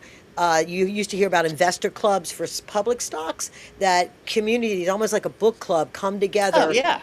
And fill and decide, like pick, and then they each commit a certain amount that they're going to invest together in a company and do that every month. That's a grassroots program that I'm cultivating to create that kind of synergy. I love that idea, because one of the things that I think makes angel networks, can make angel networks special, is if and when those members come together to do the due diligence. And not every angel network does that. Some angel networks just let people decide on their own and go do their own. But I know that we spend a lot of time on due diligence, and we put our people together around that collective intelligence. And I believe, Annarie, you guys do the same thing at Investor Circle. Is that true? Yeah. So I just think that's a great idea. If you can help crowdfunding investors find a way to find each other, then we can get so much more good capital out in the world. I'm really excited about that. Tom, anything you want to add to that really quickly? I'm going to quickly affirm what Karen said. I agree with that. Community is empowering, and getting together and sharing ideas is the best way to gain confidence, especially as a new investor. You can approach experienced investors, and I myself continue to learn from others. So it's a virtuous circle, and I would highly recommend that everyone connect with others to share the wisdom of the crowd and to get smarter and to learn more each day. I always try to do that. Yeah, fantastic. So let's talk about, Tom, you're coming up with a program that can allow people to learn more. Do you want to talk about that really quickly? Sure, yeah. I'm going to be publishing in about 30 days on Kajabi. You can find me, I don't have the link yet. You can find me on LinkedIn under my name, but I'm going to be producing what I'm calling an Angel Investors Academy, where you can come and take courses from me and learn the ins and outs of angel investing and learn from the mistakes I've made as well as the successes I've had. And I'll be going through some of the unicorns I've purchased, as well as some of the things that didn't go well. And I will be sharing my experience and, most importantly, as Karen mentioned, creating that community. Awesome. Thank you. So now let's get back to what kills a deal. What are real deal killers for you all? So let's talk about David. What does an uncoachable founder actually look like in a pitch before you've gotten to the science? I think you touched on it a little bit, but some people just won't get the message. So how do we get these founders to turn it around and to be more coachable as maybe a better question? It's harder than you would expect, unfortunately. And I think one of the biggest challenges for a lot of new PhDs is that they truly believe that they're the smartest people in the room, not just in their own particular piece of science, but across everything. Yeah. And that can create a lot of barriers to growth, right? One of the things that we really stress is you have to be very comfortable with vulnerability. In other words, you have to be willing to say, I am not particularly good at this particular thing, but I am willing to learn and get better at it and accept the coaching, accept the guidance. that is really hard for a lot of PhDs because they've been trained to be completely self-sufficient and isolated. And so they don't like to delegate. They don't really like to take, orders from anyone else. And interestingly, a lot of VCs are actually really nervous to tell the founders what they think they should do, which is really interesting that somehow the founders will reject the VC if they, try to provide that guidance. Interesting. And ultimately, the VCs have way more business experience than most founders, so they would really benefit from this. But you have this strange dynamic where the two sides oftentimes are just not comfortable sort of having that collaborative sort of style, and that can really get in the way. Oftentimes, you can pick this up within minutes, if not even faster. Oftentimes, founders come in with a big chip on their shoulder. They think they're, just like, how dare you suggest that I'm not going to be incredible? Like, you shouldn't even be asking me questions. You should just be writing the check because I came in your door. It's really obvious when it's like that. But a lot of them, if you bring up certain things like, what would you do if you needed to expand your team? You'll hear hesitation. Like what Karen said, it's like, if you're going to be 5 people for 5-7 years, that company is basically already a walking corpse because it cannot scale. And it just doesn't know it yet, right? Yeah. So you can pick up on this, particularly when you've been doing it for a long time. You can just feel this from the people, and it's like a giant red flag that isn't any one in particular thing, just a style in how they communicate and their body language, etc. Yeah. So you also talked about herd mentality being one of the bigger mistakes you see with investors treating, other people invested are so-and-so invested in it, so it must be a great deal. Just kind of like, let's do that as our main due diligence. So what should someone actually be checking instead before they follow the crowd into a deal? That's a really interesting thing because we see that across the board with so many VC funds. Yeah. They do not lead, they only follow, which means that they're effectively doing what I call due diligence by proxy. They're relying on someone else to tell them that this is a good deal and that they should follow.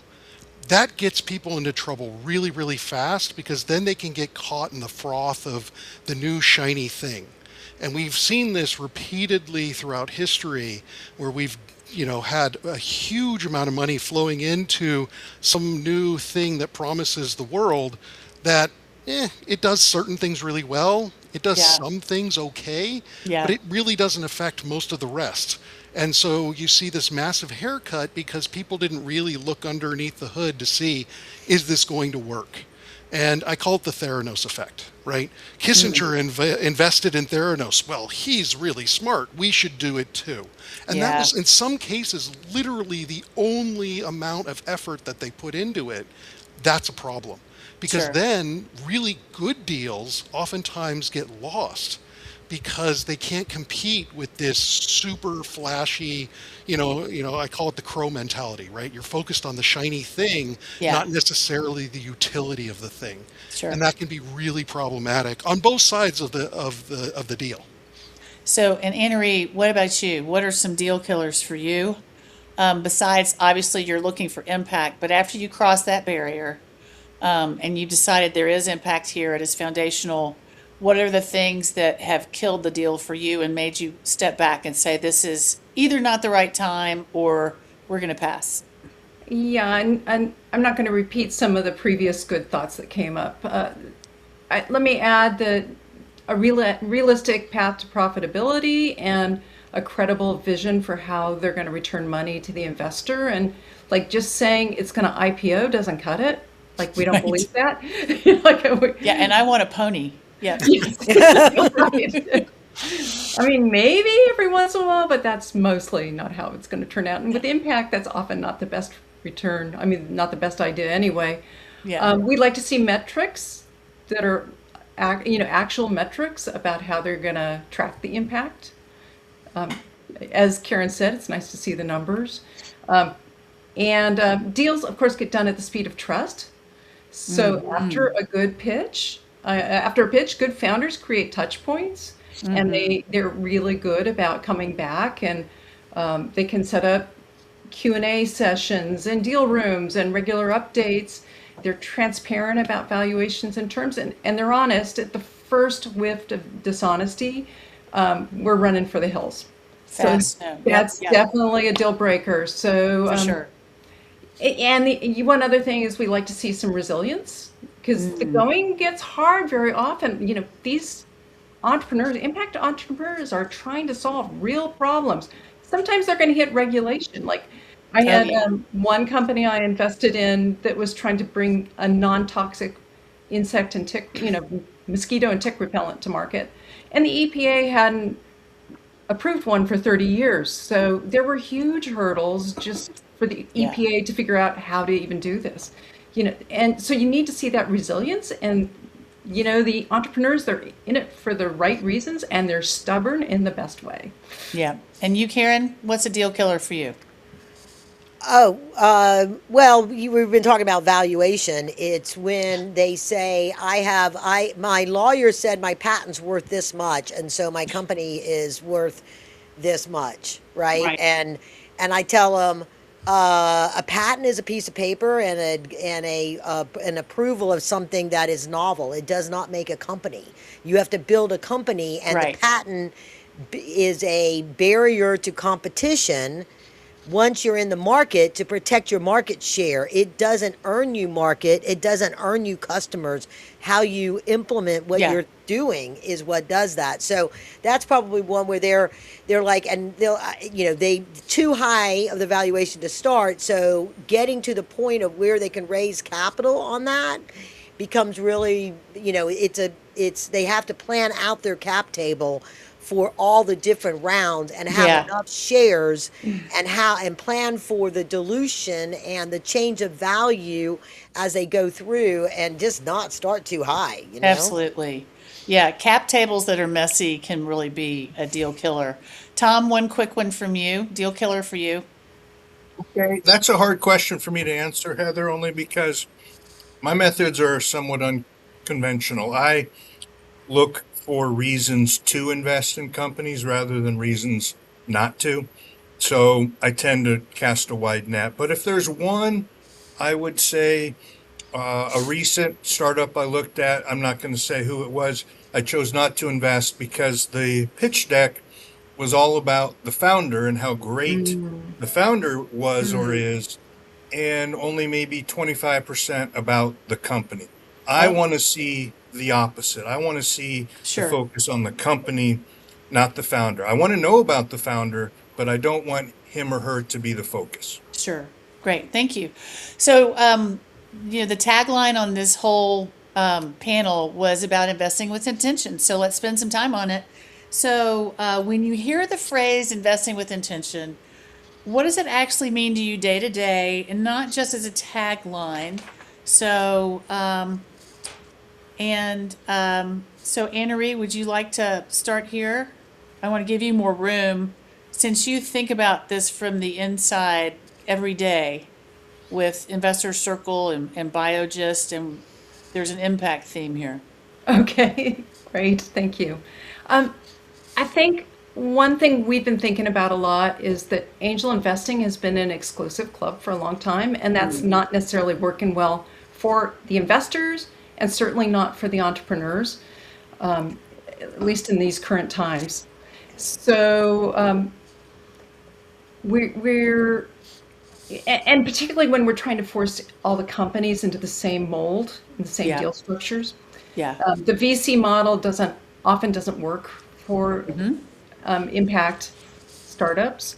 So we're trying to think of like capitals like soil. You can't grow a redwood in sand. Right.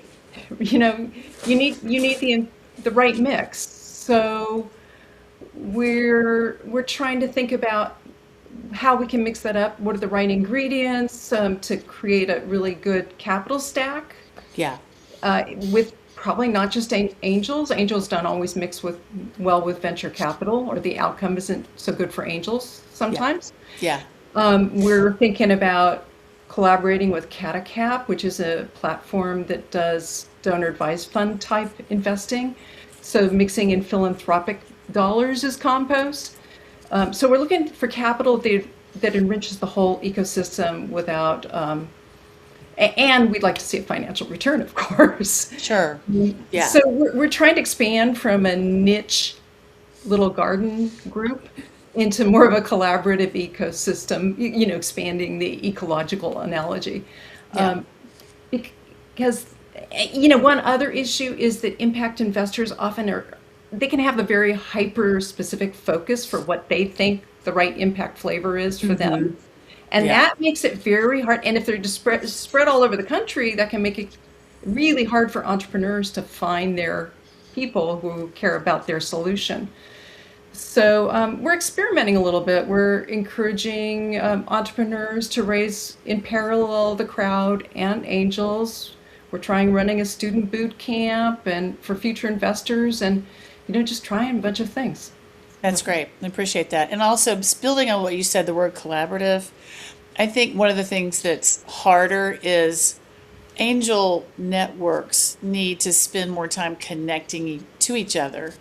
To that, amen, sister. The Association for Angels, the ACA, is trying to build a syndicate network, and I think more needs to be built around that because it's good. It's good for the investor, it's good for the founders, and it's good for this whole collaboration that you're talking about. Because, like you said, it's not always easy to find impact. There are very few angel networks that are like you and me. That the first question we ask is, "Where's the impact?" So it's a little bit nichey, and so for people to be able to find us, working together is definitely a way to do it. And then always a warm referral means the world. If you've brought me something that you've already invested in and it's made its way through, that's going to mean something to me, and hopefully vice versa. So David, anything that you'd like to add to that, either from the biotech side or just from what running an incubator has taught you about where this needs to go? Sure. So I think what we've done somewhat differently in our portfolio is we're not looking at companies as one-off standalone events. We're looking at them as how can we build a circular economy by bringing these companies together. So you look at, company one, it does something, it produces a waste product. Well, what about finding company two that can take that waste product as their feedstock? And then they turn it into something else. And then company three does that. And so you get a multiplier at each round of those companies because they're taking what is otherwise a waste product or a worthless thing, giving it value, and then the next company picks that value up and keeps going. Really quick example, group that does direct carbon capture in agriculture, right? This improves the production of the agriculture by about 15 to 20%, and we found that this works really well in orchards. We brought another company in that does a citrus greening therapy, so we can now, stabilize the citrus crops around the world because they are in huge decline because of citrus greening. Sure. And now all of a sudden you have oranges, for example. You can juice those for the commodity value. The rinds then can be handed off to another company that purifies the oils from that to create precursors for bioplastics. And then the rest of that material goes into a gasification plant to produce power as well as biochar. And then biochar becomes the useful thing for the next thing in the round. So by it's a combining virtuous those circle. It's exactly. fantastic. Great. But by thinking about I'm what gonna you do need to cut Totally. you off because I think we only got about 5 minutes. All good. And I want us to everybody now think about a 45-second answer. Lessons learned for founders and for anyone watching who wants to invest. So I would love to hear just like one phrase, one sentence, lessons learned that if someone's a first-time investor, what would it be? Mine will be, you need to kiss a lot of frogs, and you better be ready to live with your investments for longer than 3 to 5 years, like 10 to 12. And the failures happen faster. Okay, Karen. Don't invest on emotion. Say that That's again? the biggest killer. Don't invest on emotion. You see a video, you go, oh my God, that's so great. If you love a deal, go find 3 other deals that are doing the same thing in a different way, and then look at their numbers and look at the other stuff and find the best one for that particular problem that you want to see solved. Love it. Tom. Don't fear risk, embrace it. And that means don't try to de-risk a startup by falling prey to analysis paralysis. Overanalyzing and delaying a decision will only lead to hesitation and bad decisions. Make your decision, embrace the risk, don't fall prey to the paralysis, buy your startup, move on. Great. David. Pretty much, we've shown that every entrepreneur can be successful if they get support. And oftentimes that is the deal breaker between a company that gets to the exit and a company that comes up short. Great. Annarie.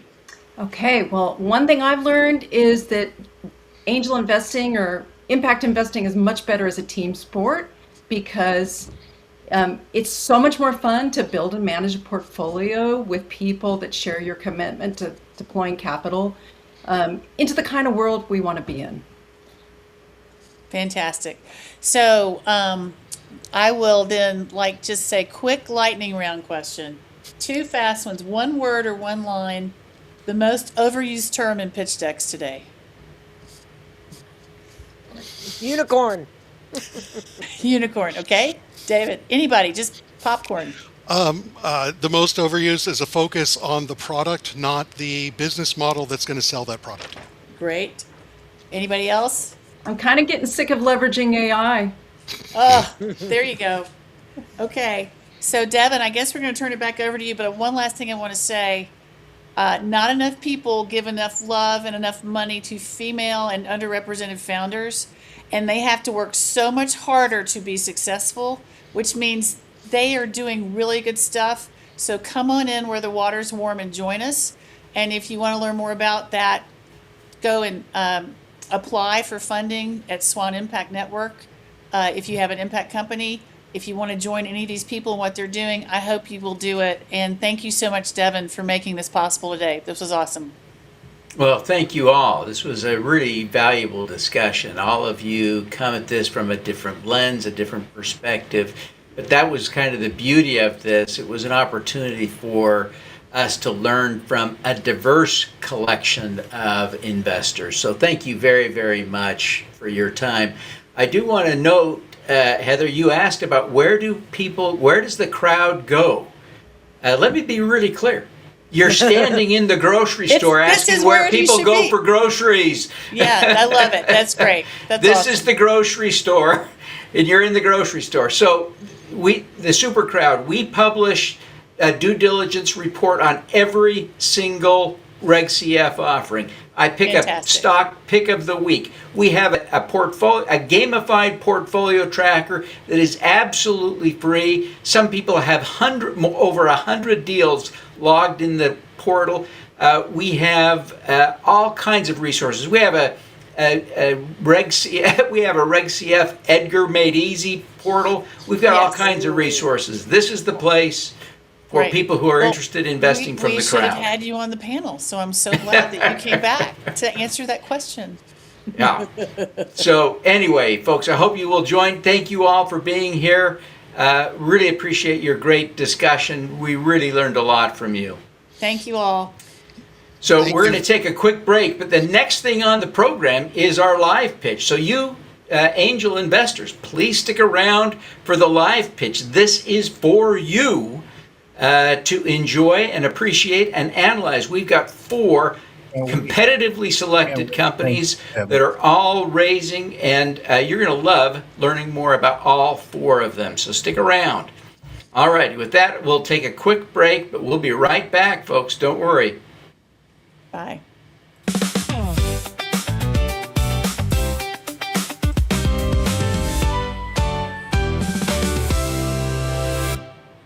Raising capital, it's not just marketing, it's securities law.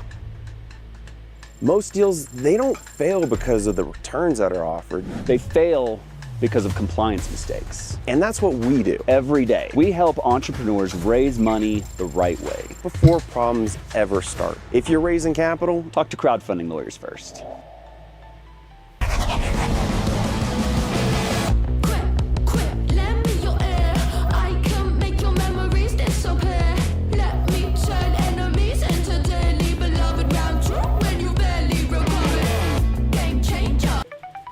Digital Niche Agency is the top investor acquisition agency.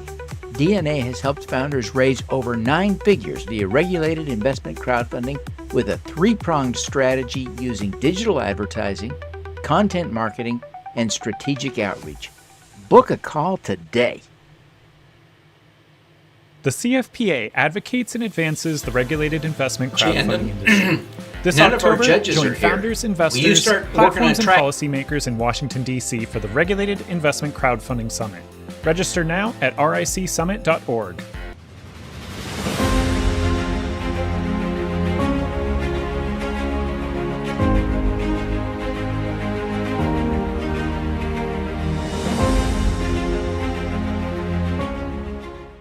Behind today's biggest crowdfunding raises.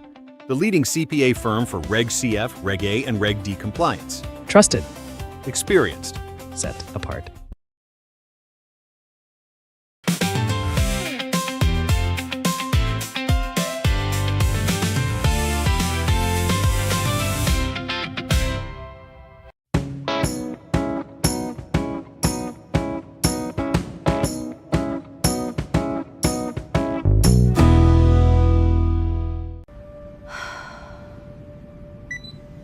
Eureka! How can I save money on a patent? That's it. Menlo Park Patents.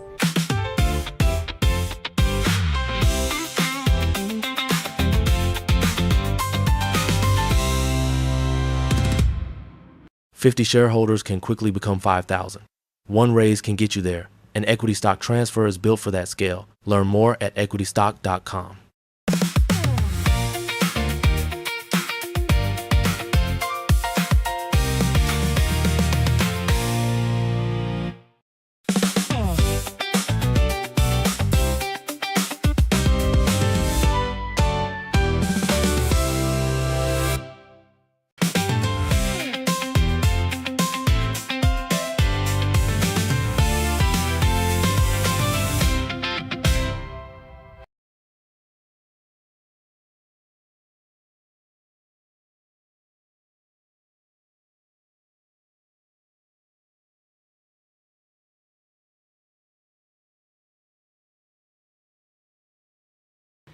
I forgot to turn myself on. And then I forgot to turn on my microphone. It's one of those days.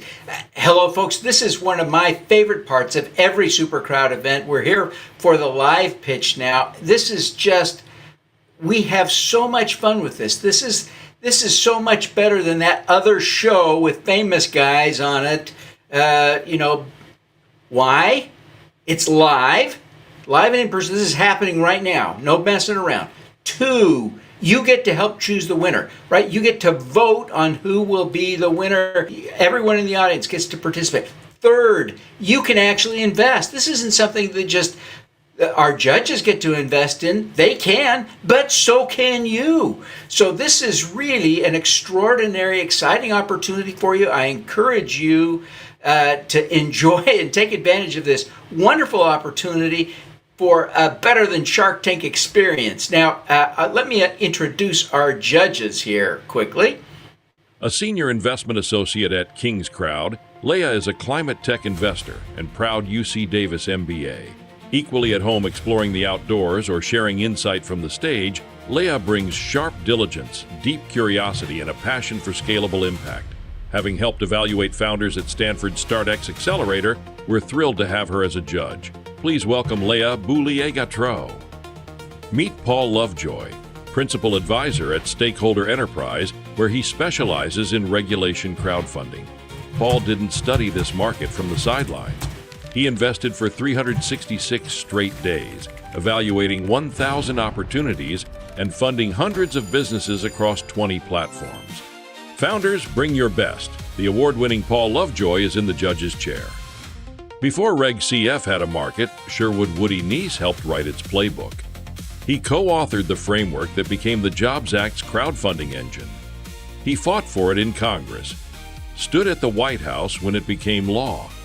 Today, he is internationally recognized as a leading authority on investment crowdfunding. He tracks the market, writes the books, and invests in the winners. Please welcome the architect, the analyst, the investor, Woody Neiss. Welcome back. I am so excited to be here.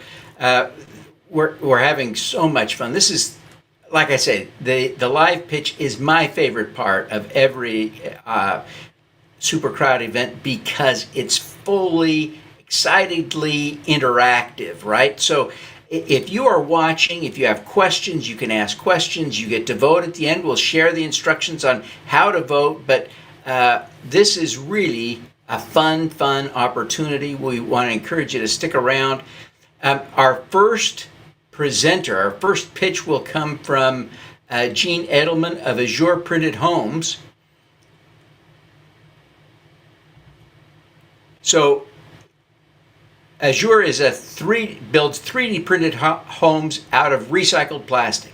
Gene Edelman is the co-founder of Azure Printed Homes in 2022 using a patented process that builds entire structures 70% faster and 30% cheaper than traditional construction. Azure is delivering workforce housing, affordable homes, and units for disaster victims from factories in Los Angeles and Denver. A 2025 Fast Company Global Innovator and a Real Estate Tech Award winner, and a Purpose-Built 100 company. Please welcome Gene Edelman. And Gene, let's find your slides. There they are. Take it away, my friend. You got your 5 minutes to pitch. Oh no, your mic's not on. Let's see. Let's fix your audio before we start here.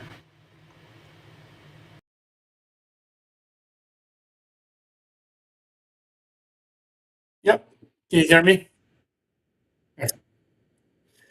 Azure Printed Homes raises $5 million in equity and $5 million in debt at this time, and you'll see the information at the very end how to participate. We are a platform to build affordable housing using robotics, 3D printing, and AI.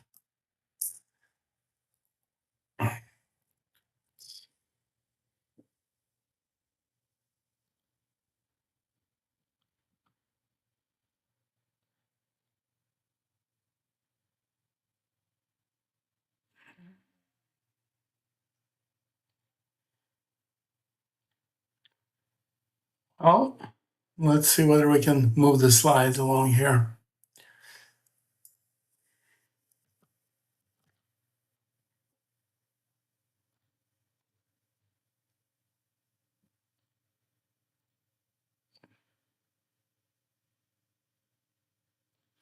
Devin, I'm not able to move my slides, so let's see what I'm going to do here.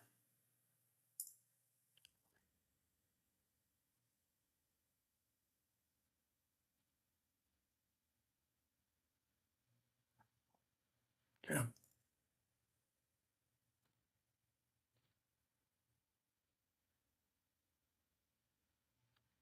Yeah. So the problem we're solving is housing shortage, chronic delays in construction, and the construction that's totally unsustainable. Lots of waste. We've developed a system that is very agile. We can build homes of any size, 30% less expensive than traditional construction, 70% faster. And in the last 12 months, we've received incredible recognition, beginning with South by Southwest, Time Magazine Innovation of the Year, and the latest being on the list of Purpose-Built 100. We're very proud of this.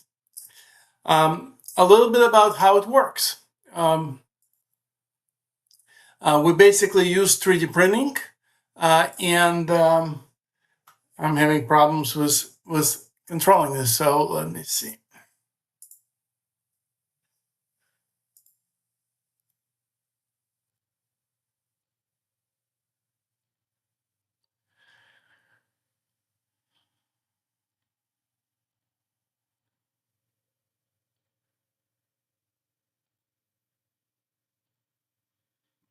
Yeah, Devin, I apologize. It doesn't seem to want to cooperate. That would be the best. I've shared that we started the company because we want to find a way to build faster, less expensive, and with less waste. We use recycled plastics to make our material. So it takes 1 day to make a module, and it takes 3 to 4 weeks to finish it. We've reached real incredible scale. Just fourth year in operation, we did $7 million in revenue last year, over 35% margin, positive EBITDA. We've raised $7.5 million in different funding. $2.5 million from crowdfunding on 4 different platforms, and $5 million from accredited investors. And it's been incredible amount of fun. We've built our team from just 2 of the co-founders to over 40 employees. We have an incredible team. We now have 2 different factories, one here in LA where we all started, and one in Colorado that opened just a few months ago. Projects that we're delivering range from housing for the homeless. We opened a project in San Luis Obispo a couple of months ago, and opening one in Camarillo next week. Affordable housing. We have contract for 5 apartment buildings. So we've started with just backyard studios and now gone all the way to going vertical. I'm really, really proud of what our team has accomplished, and really would welcome any questions. Thank you.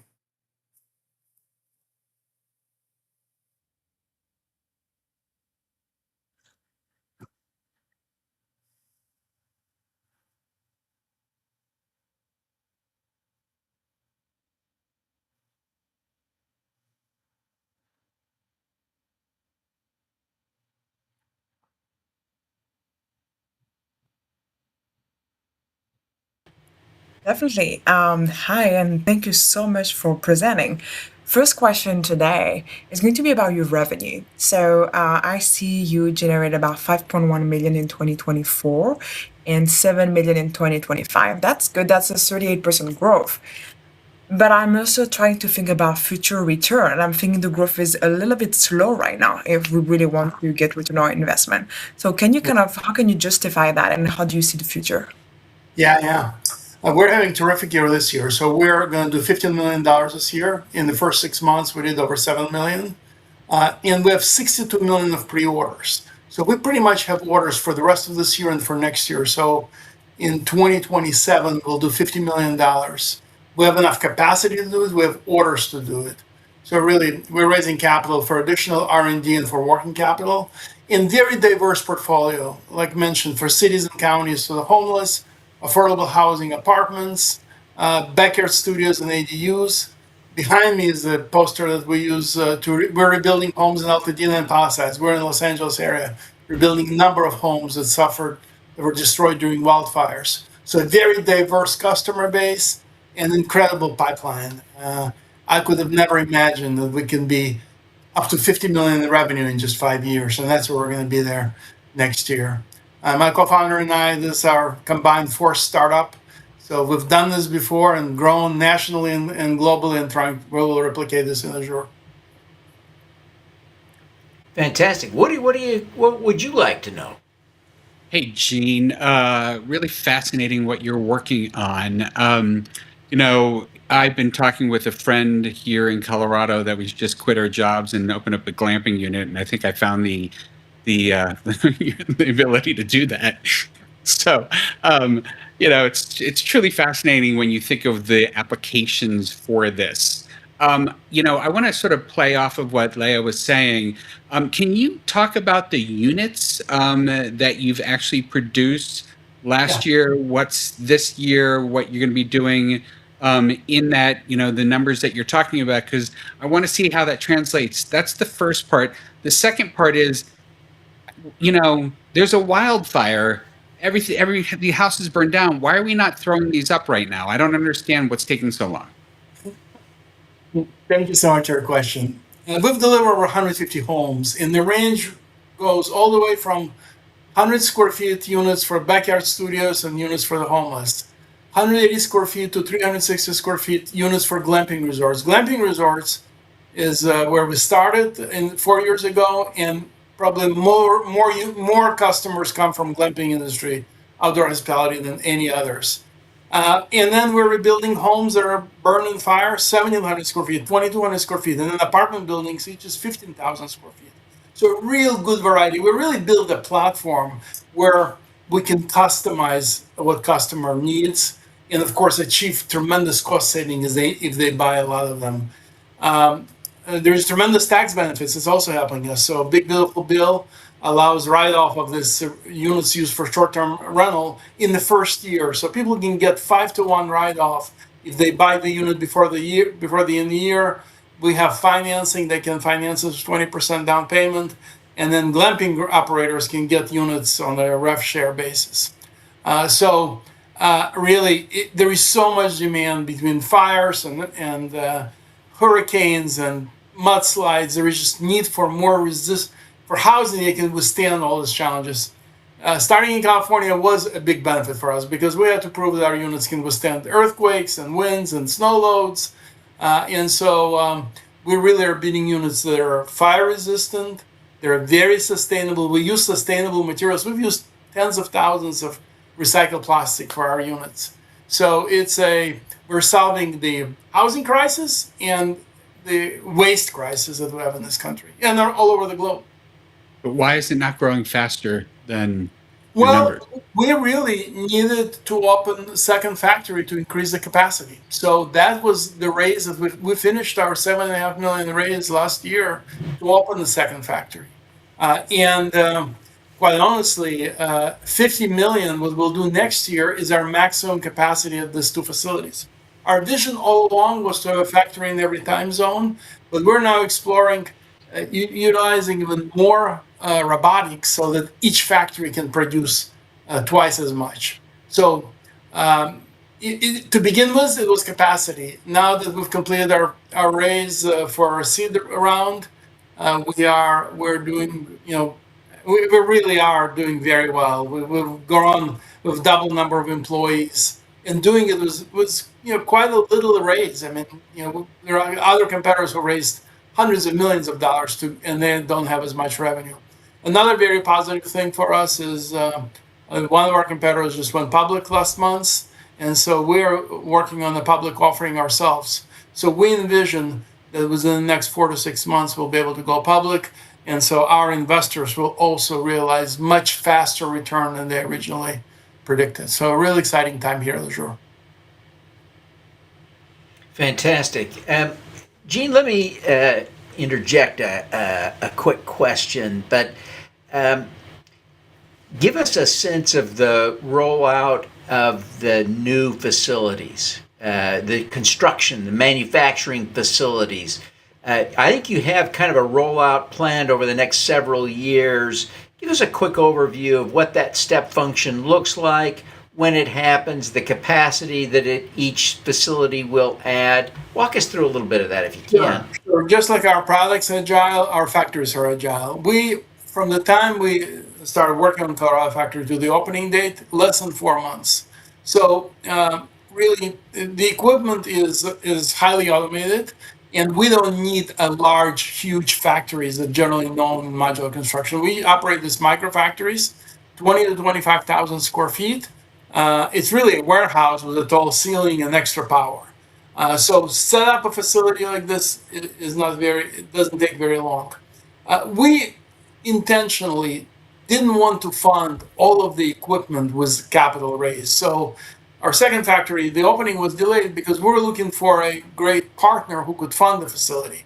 And we found it in the state of Colorado. So Colorado Housing Finance Authority financed some 85% of our capital raise. So now, while in the beginning our operation was very capital intensive, now it's a lot more lighter on cash. So really the other thing that we need to do is have more pre-orders so that when the factory opens, it starts turning out product. So those are the areas that we need to improve upon. But really, we're rising right now $10 million, $5 million in debt, $5 million in equity. And this $10 million investment will take us all the way to over $100 million in revenue. We can do it from 3 factories. And it's really, we're bidding on some huge contracts between Veterans Administration, Navy needing housing, homeless. We have 75,000 homeless here in LA, on and on and on. It's really just growing smart. So we don't put too much money in equipment, have partners who can provide the funding. It's inexpensive. Our loan to Colorado Finance Authority is at 1.5% a year, amortized over 20 years. So really it's about smart growth. And it's really, I think it's very rare to see a startup that's in 4 years already achieved positive EBITDA and have this kind of traction. It really has, we have unique product market fit. I mean, people love our product, even our units for the homeless. I mean, both of the projects we opened this summer are in very nice areas, and the residents, the neighbors, love the fact that they're good looking. Affordable housing does not need to be ugly. So having something that looks attractive, that residents love, they're proud to call home. That's fantastic. Paul, you have a quick question? Yeah, everyone can hear me all right? Yes. Yeah. So Azure Homes, you're one of the most successful regulated crowdfunding campaigns ever. You've won multiple awards. I was in DC when the Crowdfunding Professional Association gave you an award. And I just think it's incredible how you're able to rally so many people to your cause. Now, in this current round, I just went onto your page and you currently have 4 investors. What can you do to activate this investor base? And if you haven't yet, why not? No, it's happening. You know, we usually have very short periods of time. We just closed another campaign in June, but I already got a call. You know, $200,000 investor is going to invest in that campaign. You know, we find that the running shorter campaign makes sense because a lot of funding comes at the beginning and at the end. This is our first try to raise debt equity, so our initial terms were not as exciting, but now we've changed the terms and now really attracting. The best investors come from people who've invested before and who've seen our growth. So it's an investor who invested over $500,000 in our equity is now committed to invest $200,000 in debt. I'm really not worried. You know, I'm convinced that that we're going to raise the $10 million that we're trying to raise right now, because what happens is, like I've said, it's existing investors. So we have investors who participate in like 4 different rounds on 4 different platforms. And we do not like to spend a lot of money on marketing. I mean, so different from some other people, I'd rather give better valuation to investors and not spend 30 or 50% of their money on marketing.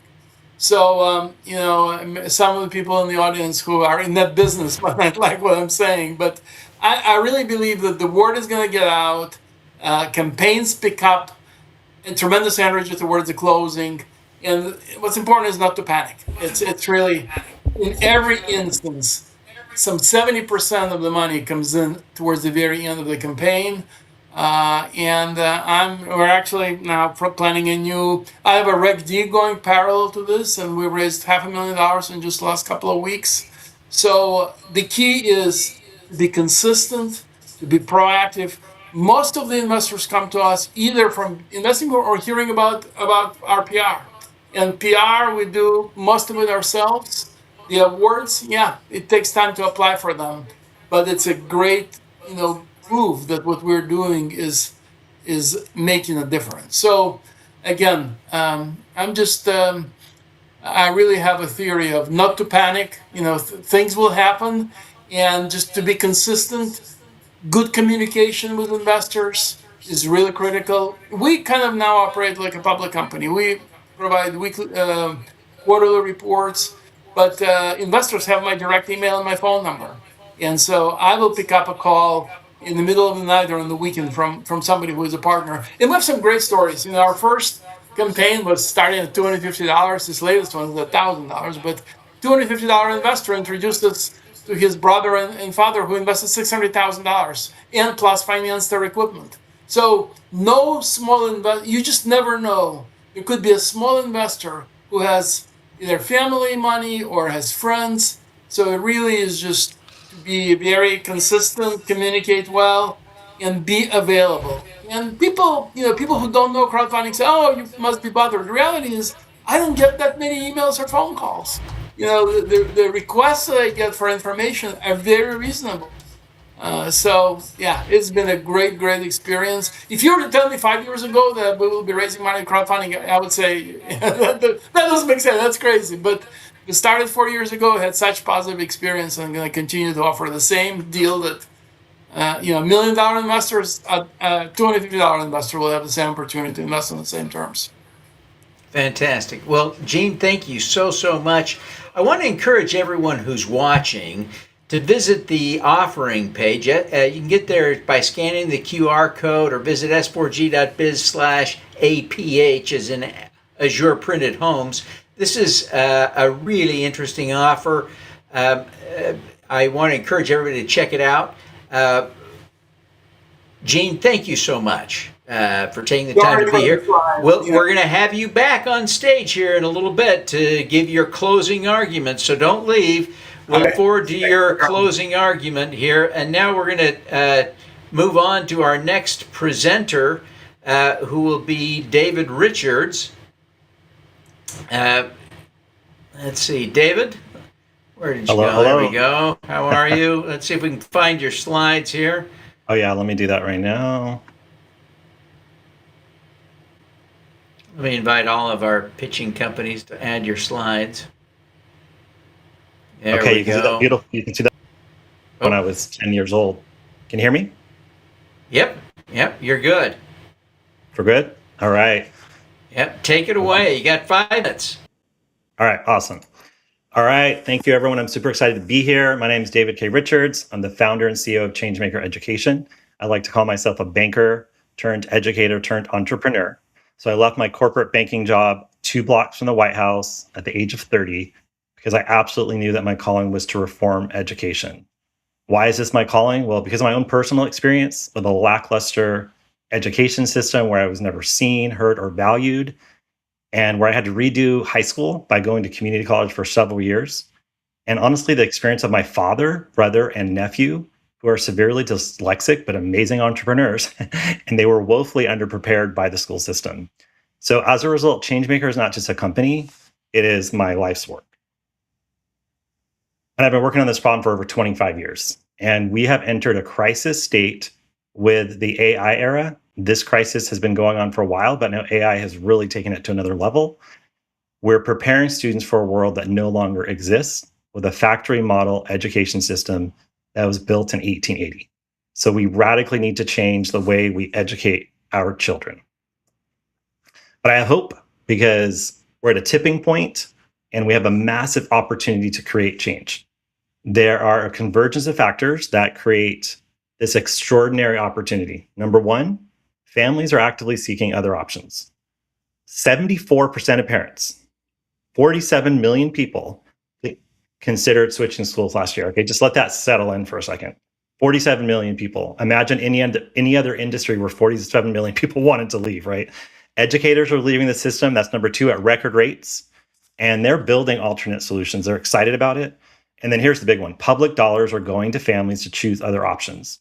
35 states now have a program to fund school choice. So if you're in a state like Arizona, Florida, or Texas, your family can get anywhere from $8,000 to $20,000 in Arizona on a debit card per child to use for an alternative education option. And we all know in the middle of all of this, AI is changing everything rapidly. So we have a solution. Our solution is to maximize this opportunity, shift the education paradigm with a network of affiliate microschools. We're currently working in 30 cities and growing every day. We just added one today. What is our approach? Our approach is we help educators that are tired of the broken system launch and sustain innovative microschools in their local communities. And we do this through our affiliate success formula. We have a formula that combines the brilliance of an educator with our coaching and strategic advising, the operational infrastructure they need to be successful, a powerful community, and then our sales and marketing engine. So basically, we select the brilliant educators, we train and coach them, and then we scale through them. So people have been asking me like, what are micro schools? I don't understand. What's the difference? And so let me try and break it down with an example of CrossFit. So basically, CrossFit didn't invent exercise, right? But what CrossFit did was created smaller, coach-led environments where people receive personalized support, built community, and learned by doing. So micro schools have a very similar innovation structure, and we have a similar structure in terms of our affiliate model. And so within this structure, we can give the brilliant educators that are in a bureaucratic system the autonomy to work their magic with the kids. We give them the frameworks and the curriculum they need to be successful. So we basically change the operating system, which creates the best environments for our greatest teachers and students to thrive. And we are built for the AI era. What makes a microschool truly transformative? The fact that, well, first of all, microschool is a modern redux of the one-room schoolhouse. My mother-in-law jokes, she's like, I did this in Nebraska when I was a kid, right? But it's a one-room schoolhouse, typically serving anywhere from 5 to 150 students. And they're small by design, so you can truly personalize instruction. They're built to adapt. So in this AI era, that's super helpful. It gives teachers the freedom to innovate with AI solutions without the red tape. And it gives students more time to create, collaborate, and solve real-world problems. And one of our key areas of focus is our mind, body, soul curriculum that develops the deeply human skills AI cannot replace, like mindfulness, emotional intelligence, and leadership. So we're definitely betting on maintaining our humanity for the future. So when you simply change the structure and operating system from traditional schools, you see really amazing things happen. So I like to keep things simple. So we have a simple business model. We charge a $5,000 upfront licensing fee so that it'll be affordable for teachers. And then from there, we have a 10% ongoing revenue share. And we scale through microschool founders and partners, not owning facilities, buildings, or owning the employees. And then we have a recurring revenue that compounds as the network grows.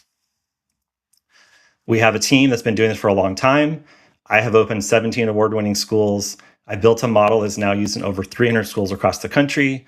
Our COO is an experienced operator. She built ID Tech, which is the #1 STEM company in the world, and scaled it to 190 global locations, serving 600,000 students. And then she successfully supported a $200 million acquisition. And then we're continuing to develop strategic partnerships that really will support our students, our educators across the country. All right. Thank you so much. I am here to answer any questions, have coffee with you, and there's our WeFunder QR code. Fantastic. Great discussion. David, I owe you an apology. It's not the first time in my life I've ever been discombobulated, but I got a little discombobulated and didn't properly introduce you. Oh, no problem. Let's just say, you covered a lot of the ground that I would have covered. But I apologize for not properly introducing you. Let me encourage everyone who's watching to check out the offering page. You can scan this QR code or just hit s4g.biz/CE, s4g.biz/CE, and you can check out the offering while our judges grill poor David here. Let me get the judges up on the screen here. All righty. Let's hide the slides, but if you need them, we can put them back up. Got it. Woody, why don't you get us started? Oh, no, let's see. You're muted? That's right. I was muted. Sorry about that. David, great job. I have 2 kids that are in elementary school, and if there's one thing that resonates about what you're talking about, it's we're always focused on the teacher and how good is the teacher in relation to what kind of education our children are going to get. So I see, I understand what you're doing. I want to sort of dig into the broader spectrum of it. Are you meant to replace the K through 12 system? If that, and then is there any data on attrition from these into higher education programs that are out there? What can you tell us about the success of these students that go through the program in terms of that? Yeah, so I worked in the charter space for 20 years before moving into microschools, 5-6 years ago. And people would always ask me in the charter space, hey, are these going to replace traditional schools? And LA Unified got up to 33% market share. But typically, most states have about 10% charter school market share. So my answer for charter schools is going to be the same for micro schools. We're not trying to replace the system. We're trying to be the disruptive innovator in the system. So now you have parents that are voting with their feet. They're leaving the schools. They're going to these micro schools. And the district schools are going to have to start figuring out what they want to do with their schools so that they're not losing the students they have. Currently, district schools, 2 out of 3 districts in America have declining enrollment. So now, and a lot of that's a declining birth rate. But the other reason is people are homeschooling, they're online learning, and now they're doing micro schools. So we have a small district out here by Sacramento, 5,000 students. They lost 1,000 students to homeschool, micro school, online learning. That is very, very difficult for your tax dollars for that district, because now they can't actually pay their bills and they're laying off teachers and all that. So no, we're not trying to replace the system. That's why I was trying to use the CrossFit example, because I feel like it's more about an innovative system on the side that can actually change the paradigm with the example, and people are going to start following them. So charter schools, when I opened one in Redwood City, California, we had the school district we were in started doing everything we were doing. They had advisory for a small group advisory. They started offering AP classes to all students. They started doing AP classes for more students. They started having college prep for more students. So they started copying what we were doing because we had a waiting list of 2,000 students for a school of 500. And so that's kind of our hope with the micro school, is that we're more of an innovative disruptor than anything. But how do these students compare to kids that go to a regular school? How do the scores compare? Oh yeah, good question. So the micro school space, in terms of something we're tracking, is very new. It's like 3 years in. I mean, like I said, it's a redux of the one-room schoolhouse. But in terms of data, they typically do like 1 year. They'll double their learning gains in 1 year because they're small and the teachers are able to personalize. But again, that data is not like super, it's a small sample size. There is a national microschooling center that's been around for a few years. So they're doing a report every year and helping us get more, validated data. But I would say just common sense, if you have a class of 10 kids and a brilliant teacher, they're going to learn a lot more than a class with 35 kids and an average teacher. Thank you. Yeah, you're welcome. Excellent. Paul, quick question. I actually do think that with micro schools, you can manage variables a lot easier. My brother, he's a superintendent of a small charter school, so he tells me similar things. Now, I've evaluated, thousands of offerings, and not just equity offerings, but all different types: revenue sharing, loans, different terms, real estate with their own unique terms. And there's a chronic problem that I see is the funding vehicle doesn't match the business it's funding, the financial instrument that company is using to raise capital. And I see this so often that I have developed a step 0 in my own due diligence framework, and it's called instrument fit. And if the instrument doesn't fit the business, no amount of due diligence fixes that. So you chose a licensing and revenue share model rather than owning and operating the schools directly. What made you choose growth through independent operators over direct ownership? Yeah, absolutely. We had a very long, robust conversation about that. And here's why we did it in the end: innovation. Because I left traditional school districts. I probably know your brother-in-law, by the way, because I was a superintendent for years in charter schools. We all know each other. But I left traditional school districts and went into charter schools and now micro schools, because there's an absolute innovation goes to die in school districts. And so for us, we did not want to have more command and control, like the franchise model school in a box, where we're basically saying, you open this up and you do what you're told. We wanted to empower our educators to work their genius. So I say every day on the phone, because I talk to 20 a week sometimes, we want to unleash your creativity, because the school district's doing the opposite. It's mandated curriculum, it's teaching to test scores. We want them to actually be creative. And what happens if the teacher's creative? The kids are creative, right? So one of the most watched YouTubes ever is called Creative Schools by the late Sir Ken Robinson. TED Talks, one of the most TED Talk videos ever watched in the top 5, is how schools kill creativity By third grade, your child has lost most of their creativity. By high school, 75% of kids do not like high school. 75%. Okay. So sometimes when when you have an elementary school student, you don't really see the pain points as much. When they get to middle school and high school and there's 2,000 kids and one counselor and class sizes of 40, you'll start to see why the kids are not very creative and not very innovative. So that's the main reason we chose that, because we want to build an innovative future for our kids. Fantastic. Fantastic. Thank you, David. Léa, what do you want to know?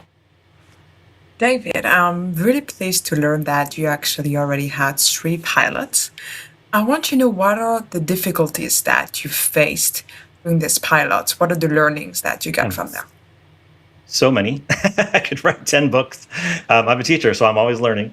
I would say the biggest learning is we choose the educators, the affiliates, right? We choose them through a selective process.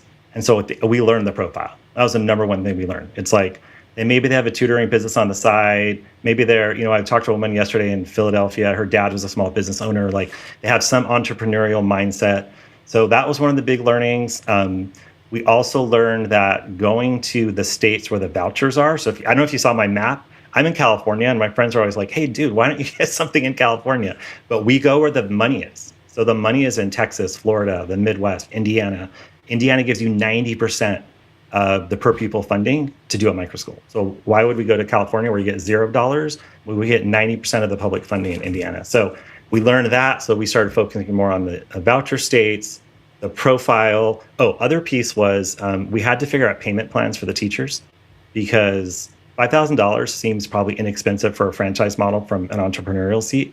But for an educator, like, we have educators in rural Indiana that are in year 28 and they make $65,000 and they have 3 kids.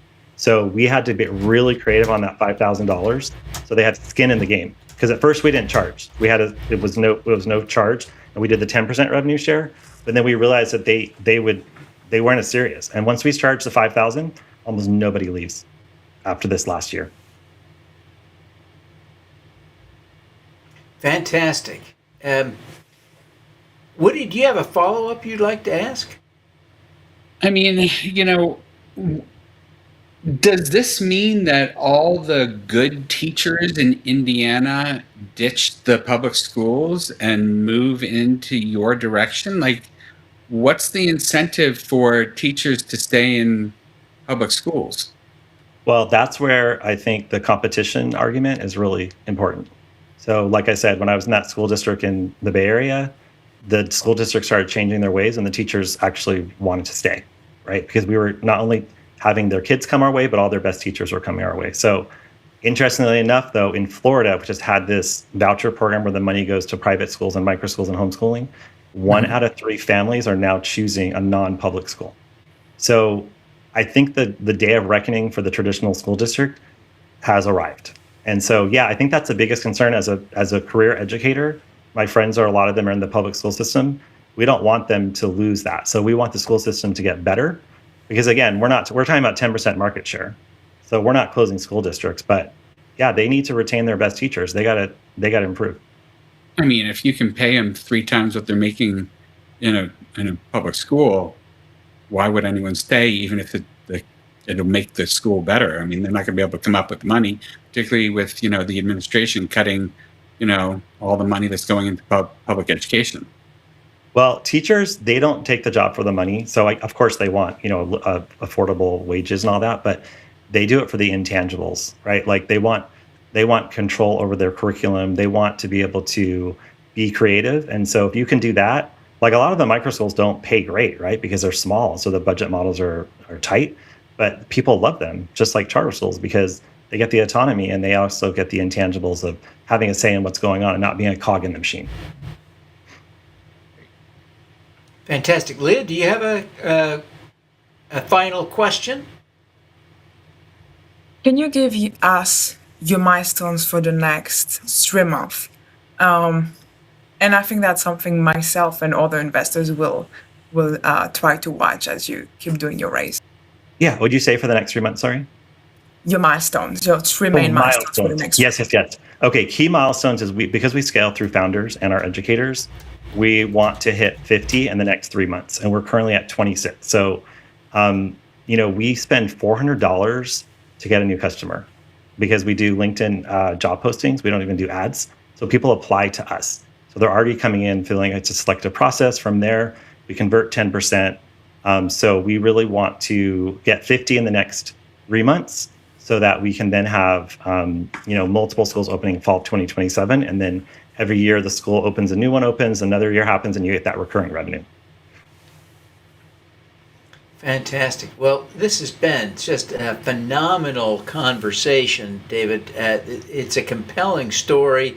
Let me reiterate the invitation to the audience to check out the investment opportunity at s4g.biz/CE for Changemaker Education, or just scan that QR code that you see on the screen there, s4g.biz/CE. David, thank you so much for your pitch. This has really been great. I'm going to take everybody off the screen here, and we're going to move on to our next pitcher. Our next pitcher is going to be Del Afonso. Del, let's see here. Let's get you properly positioned there, like the big deal you are. Our third pitch comes from a science to marketer entrepreneur with 20 years of turning research into products that improve babies' lives. Del has launched more than 30 innovative products backed by some 30 scientific publications and 5 patents, and previously founded an infant nutrition company that became the second fastest growing business in its country at 179% compound growth, competing against the largest multinationals in the world. A pharmacist with an MIT Sloan MBA. Welcome, Del. All right. So, Devin, it's a pleasure to be here. Thank you for having me and having this whole work that we do in Harmony. All right, so let me kickstart saying that, I'm Del, founder and CEO of Harmony Baby Nutrition, which is a science-based company that's transforming the way we think about feeding human babies. And let me start with a personal and inspirational story. So Anna, this cutie, it's our second baby, and she was not able to receive breast milk and could not tolerate any traditional formulas. But as you probably know, right, so she's not alone. And nowadays, we have about 60% of babies globally who need formula by the age of 6 months. In the US, this number gets closer to 80%. And more, recent clinical data from a landmark study published by researchers from Harvard is showing that 1 out of 5 babies using traditional formula will have some sort of allergic reaction. But why? Because formulas are primarily cow's milk powder in a can. And cow's milk has proteins that are totally absent in human milk and known to be allergens. At the end of the day, right, cow's milk is naturally designed for calves, a ruminant with 4 stomachs, not human babies. So at Harmony, we are using biotechnology through a very safe process called precision fermentation to make the baby formulas that mirror human milk form, meaning like composition and functions. Infant formula that not only serve as a source of nutrients, but avoid allergies and perform very important biological functions like develop the baby's microbiome. Harmony's milk protein-based formula would serve both allergic and healthy infants in a single product as breast milk really does. And to bring such innovations to market, we have a 3-steps approach and started with Gen 1, a best-in-class formula for children with allergies. This is the core matrix, like a stepping stone for a family or product. Gen 2 is Gen 1 matrix plus the first human milk protein. And then in Gen 3, we have all the most abundant and core proteins from human milk. Gen 3 is the biggest breakthrough in this industry in over 150 years by far.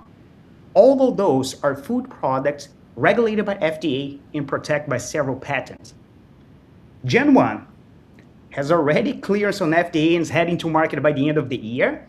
And it's a very outstanding product by itself. So formulas for allergic children are the most outdated products in the entire infant nutrition industry. They smell and taste like really bad, causing issues with rejections, and the leading formulas for allergic babies are less than 2% similar to human milk. So Gen 1, it's already 50% similar to the gold standard. And because of the similarity, right, it has a much better taste profile, much more neutral and close to human milk. So see what is an expert in this space is saying after trying the leading brand and our science-based innovation. How do you feel about feeding this formula to your baby? I'm not very good. It actually tastes awful. How about this formula? Oh my gosh, that is amazing. Wow. It smells like milk. It tastes like milk. I did not expect much of a difference. Oh my gosh. So even prior to launch at the end of the year, we already have a waiting list for more than 1,300 clients, and over 50% of healthcare professionals in our study said they would prefer prescribing Harmony versus the leading brands because of its value proposition. So infant nutrition is a high brand loyalty, recurring revenue category in a $100 billion massive industry. And that's why valuations and acquisitions in this space are like in the $1 billion figures. And Harmony is technically a biotech formula company with a team that collectively has like decades of experience in the core areas of the business, including manufacturing, quality, regulatory, clinicals. And because of disruption we're driving, we've been able to build up an outstanding scientific advisory board, including several of the most famous researchers in infant nutrition in the world. In total, we raised more than $7.5 million from top-notch biotech, food tech investors, and recently we got more than $6 million approved in grants for building up our own R&D center and manufacturing facility. Harmony, it's a very unique opportunity for crowdfunding investors, and our round is almost closed, so it's really time to join us. And Harmony's innovation will never replace the beauty and complexity of human milk. But for those who need or choose formula, it makes no sense to give cow's milk as the sole source of nutrition of a human baby, and Harmony is in here to really change that. So welcome to the team. Thank you. Fantastic. Well, let's bring these our fabulous panel of judges in to ask you some questions. Oh no, what have I done? Oh, I've ruined it. There we go. Okay. There, I gotta find the judges. My studio gets a little bit kludgy when we have 13 of us in here with slides, etc. But Paul, why don't you kick it off? What do you want to know?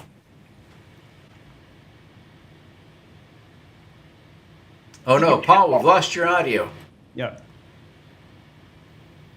So I am a licensed investment advisor, and that is a real advantage when it comes to the stock market and secondary trading. There's a lot of financial engineering going on, and just to get the license, you have to study this kind of stuff. But when it comes to directly funding operations and financing equipment of companies like yours, some of my expertise helps, but oftentimes I reach out to my network to see if they have any of the professional or domain expertise to help me evaluate a company.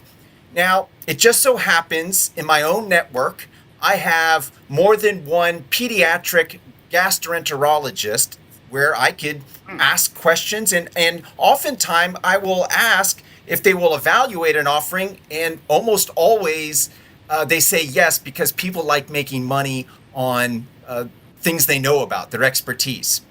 And what I heard was that a infant formula that is dairy-free, low in sugar, tastes great, full of nutritional value, is a total game changer, and that you're really onto something here, Del. However, they all flagged the same concern, and that is toddler formula. None of them recommend it. In fact, they don't know any pediatric gastroenterologists that recommend toddler formula, and instead they recommend nutritional shakes like Pediasure. And for allergy-friendly nutritional shakes. There's Kate Farms, which my own son, who has severe food allergies, he drank it. I tasted it. It's low in sugar, tastes great. There's different flavors. And then I started to dig a little bit further, and I found a 2023 report from the American Academy of Pediatrics that said toddler formula is generally unnecessary. So, given that, how important is this toddler formula for you to reach that end goal of a dairy-free, nutritional, packed with nutrition, sugar-free formula for infants? Right. This is an excellent question, Paul. Thank you for making that, right? First of all, you see this. A toddler formula is just like the beginning of a big transformation we're moving here, right? And why we're starting with a toddler formula? Because that statement we just made is true for a healthy baby. For an unhealthy baby, using no hypoallergenic formulas, the game is very different. So toddler formulas make sense for that particular category of infants because they stay longer on those products. And they usually like picky eaters, they struggling to transition to regular food. So that makes sense on this big journey that you have on a healthy baby and need some nutritional support. But keep in mind, the product we have developed was really designed to be an infant formula. We're launching this strategically in the business side of things to showcase the science we have, how different it is, how close to human milk, and how impactful it is to turn this product in an infant formula. The formulation is literally the same. However, the safety and the requirements and studies we got to do are much longer and expensive. So we're launching as a toddler product, once again, to showcase the differences we have and the features we have, to very shortly, in about 2 to 3 years time horizon, this product is going to actually fit in the infant nutrition space and serve as this platform. You see, this is the first product in a series of products that really changed the way we design and think about infant nutrition. So there is like business, regulatory, and medical reasons for that. Fantastic. Great question. Léa, what would you like to know? Well, just two disclosure I think I have to make before I ask my question. The first, that Kingscrowd Capital invested in Harmony Baby Nutrition. And the others, as one of the reasons is that myself had a baby in September. And my baby, unfortunately, could not drink my milk. I had to use a bottle. As a result, I could not give him as much human milk as I wanted to. And I had to give formula, which broke my heart. Dallas, swear to you, if I had human milk protein formula available, I would have spent all my bank account. I would have emptied it so I could have given it to my baby. Because if you have a kid, you'll spend whatever money you have for your baby, for what you think is best for your baby. And my baby still has gentle formula right now, which is already broken down protein, which is very close to what you're doing as a hypoallergenic formula. It tastes bad. It's not as bad as what you have, but it tastes truly bad. And he's about to be 1 and he's still going to be on formula because of all the health issues that are happening with him. He's a happy baby, but just a lot of things happening. So, I love that, Paul, you were able to reach out to different specialists, but there's like the case of my baby, he needs products like that. So that's a little bit of context. I just think it's amazing that you're actually going to be able to use protein, human milk protein. But I know that you're not going to produce it yourself. You're going to buy it from third-party providers. Why would not this third-party provider just launch their own brand? It's just going to be probably faster and cheaper for them to do that. Interesting. Yeah, to be clear with you, Léa, we've started doing like our own strains and producing our own human milk proteins. But what we are is actually, we are an infant nutrition company. That's what I'm doing for 20 years in my life. Harmony is actually my second baby pharma company. That's a very complex, hard industry. And that's like our life mission, honestly. Since we started this, right? Back in 2018, when I was an MIT student and all of this, there was very few companies producing these human milk proteins using DNA technology, precision fermentation, whatever you name it. But now there's like several players doing that. So we can focus on what we do best, right? Design and develop these very complex formulas. Infant formulas are the most complex food in the world, period. It does have all the ingredients a baby needs to thrive. So it's a super complex food. So how do you design that? How do you protect the patent, especially how to bring those products to market? It's not like an easy thing, to be honest with you. It's a very inspirational business, but also we always think that's not for casual folks, because entry barriers are hard, but the need is massive. So I'm so glad that you share your personal experience, and believe me, Léa, you can't believe how many people come to us with the same story, and that's why a crowdfunding opportunity is such an important thing for us, because over the last 3 years, we were like locked in stealth, just doing science, IP, regulatory work, and now it's really the time we're coming out of the closet, join us, in having this opportunity for like retail investors, healthcare professionals, parents, and whatever people that believe that infant nutrition is going to change, and it will, to join this kind of this whole journey we have here so far. So, yeah, thank you for your personal comment. I appreciate that a lot. Thank you. Now, what would you like to know? Del, I love what you're doing. We have 2 children. Like I said before, my daughter couldn't take human milk, so we had to switch over to Similac. The Similac that we tried didn't work, so we moved over to the hypoallergenic Similac. That did work. So it seems like the holy grail of what you're working on is not this generation 1. That's like a stepping stone to get to these other ones. Yeah. But the tail to go from where you are now to approval seems like, given the fact that this is so complex, is a very high hurdle. Yeah. How long is this, tail going to be? What's it going to take for you to get over that hurdle? Where are you in conversations with the FDA currently, and what makes you think, you're going to be able to overcome those challenges they put in front of you? Yeah, that's a big question, and thank you for that, right? So Gen 1, it's FDA clear, right? So it's a patent product and it's heading to market, that's done. Generation 2 kind, which we have the first human milk protein, for that one, we have a clear regulatory pathway with FDA.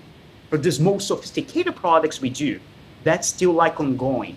So there is a new initiative from FDA in this administration called Operation Storage Speed, and there's a lot that's going on. So a bit of a spoil on that. So we're heavily involved on that, and there's like a big industry, community, and government working process that's going on at this moment to really come up with pathways for doing to approve this kind of innovative products.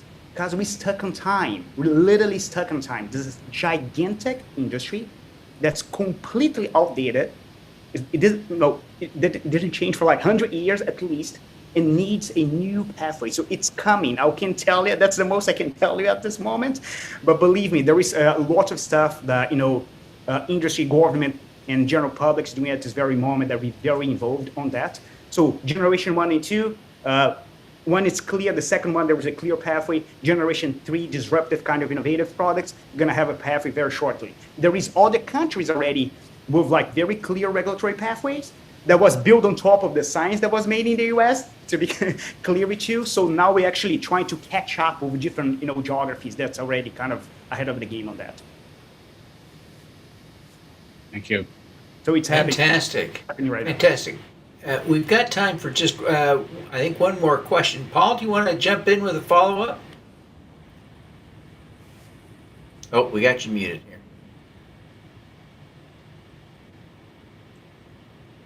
Still muted. I think he said he doesn't have any more questions. Yeah. All right. Oh, okay. I apologize, Paul. We're experiencing a little bit of post-hurricane mayhem, and I apologize for the stress that involves. Léa, what about you? You confessed to being a new mother. If you got a follow-up for Del? Yes. Del, I know that you have a lab in Brazil. You're based in Boston, and you're manufacturing in the Netherlands. That's a very spread out business. Can you kind of explain the reasoning behind that, and is that affecting the business in any way? It does, in the way that Harmony was born to be a global business, Léa. I can tell this straight up. Infant nutrition is not like a local US issue or a Brazilian issue or, whatever country's issue. It's a major problem. Globally, 60% of the babies are going to be using formula by the age of 6 months. It's a lot. And we're still giving cow's milk to human babies. So if you check on the people we have now, even people that's working for Harmony come from all over the globe because the need is actually everywhere. So the way we think about this is a real disruption. We're always saying this, Harmony is in a game of disruption. That's way too big industry, way too big margins, that's ready to be changed and just like stuck on time. So we were born to kind of do a global operation, which is not easy, I'll tell you the truth.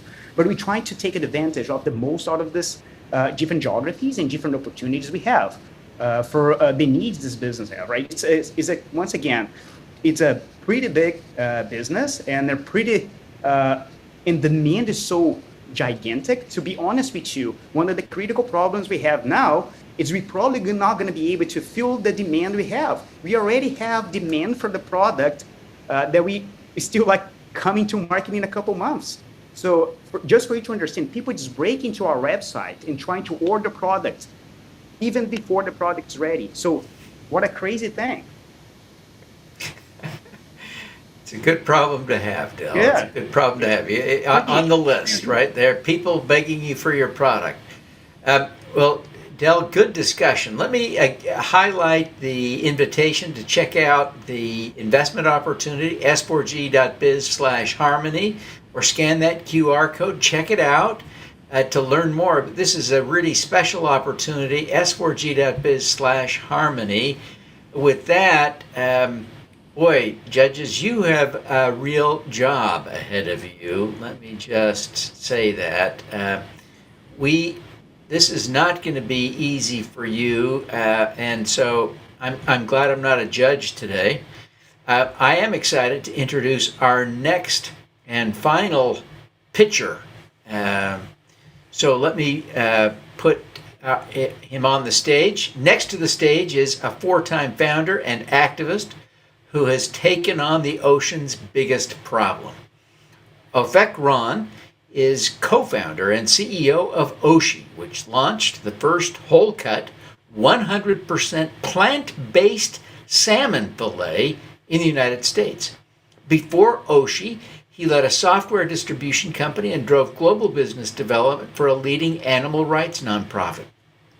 His mission is sustainable seafood for everyone who loves the ocean. Please welcome Ofek Ron. And Ofek, let's find your, there are the slides. There we go. So with that, Ron, Ofek, take it away. Thank you so much. Can you hear me well? Yeah, you sound great. Thank you so much. So happy to be here. And I'm Ofek. I'm the co-founder and CEO of Oshi. Oshi is the first company in the world to create any kind of fish fillet from plants in the same texture, feel, and flavor of the real deal. I started Oshi after spending a decade at the software industry, growing a software business to $10 million in a year annual revenue, and as a board member to the $20 million ARR. After that, I pursue a change in my career, becoming vegan, and joined as a founding board member a global nonprofit called Vegan Friendly. Being there, discovering how plant-based meat became something really popular, I thought we can do the same for fish. So I started Oshi. I started Oshi with 3 brilliant PhDs, Ron, Ariel, and Hila. And together with them, we thought for 3.5 years to develop the world's first modular layering technology machine that can create any kind of fish fillet with the complex structure of fish. And with that, we raised patents and made sure that there is no competition in the space for us, launching Oshi Salmon. Oshi Salmon was the first product we launched, and it not only looked, tastes, and has the nutritional values that you want from fish, but it was also getting 18-month of shelf life, meaning that you can buy today, eat it in a year from today, and get the same great flavors. It's been tested in 100 restaurants for validation, and in the end of 2025, after 4 iterations of the product, it became the best product of the year, taking over any plant-based meat or milk. And you can see me here on the video falling, not believing that we're the best product of any vegan product in the category. After that, we knew that that's the time to go to the next stage, and we launched this March in retail. We closed the deal with KeHE, one of the largest distribution partners for our category in the States, and launched also the Whitefish product, which has the same technology, just changed colors, flavors, and we got something completely different that resembles whitefish. And after that, more retailers came along, and we're today in Mother's, Lassen's, Bristol Farms, Clark's, and many more across the country, especially in California.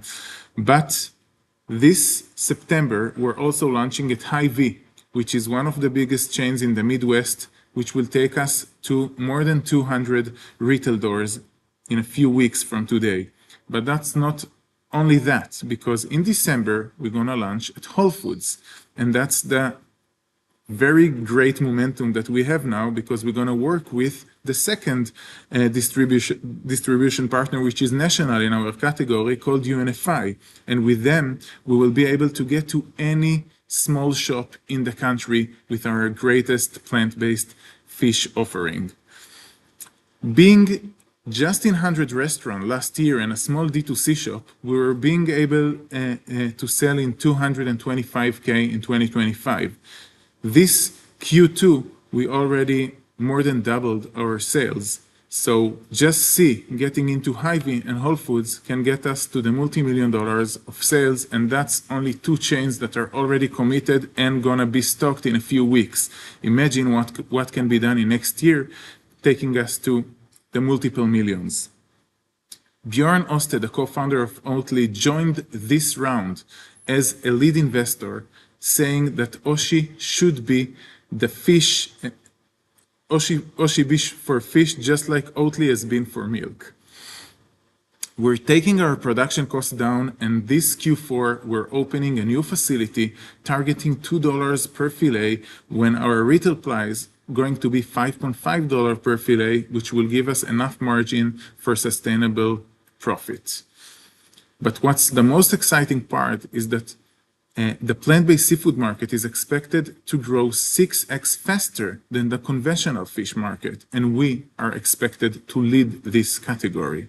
We're backed by the same investor that backed Impossible, Beyond Meat, and Oatly, so we'll learn from their mistakes, learn from their success, and we're trying to do a very strong but moderate growth with a very small team, so we can make sure we're not overcoming our costs and building the company for success. That's it. Any question you might have in the future, you can just email me. That's my email here, and I welcome you to scan this QR code and join us. Wow, Oshi, that was terrific. Right on time. Let's see, we can hide your slides, I guess. Find some judges here. There we go. I knew I was missing one of them. Let's see. Why don't you kick this off? What would you like to know? In fact, this is fascinating. I am a health nut.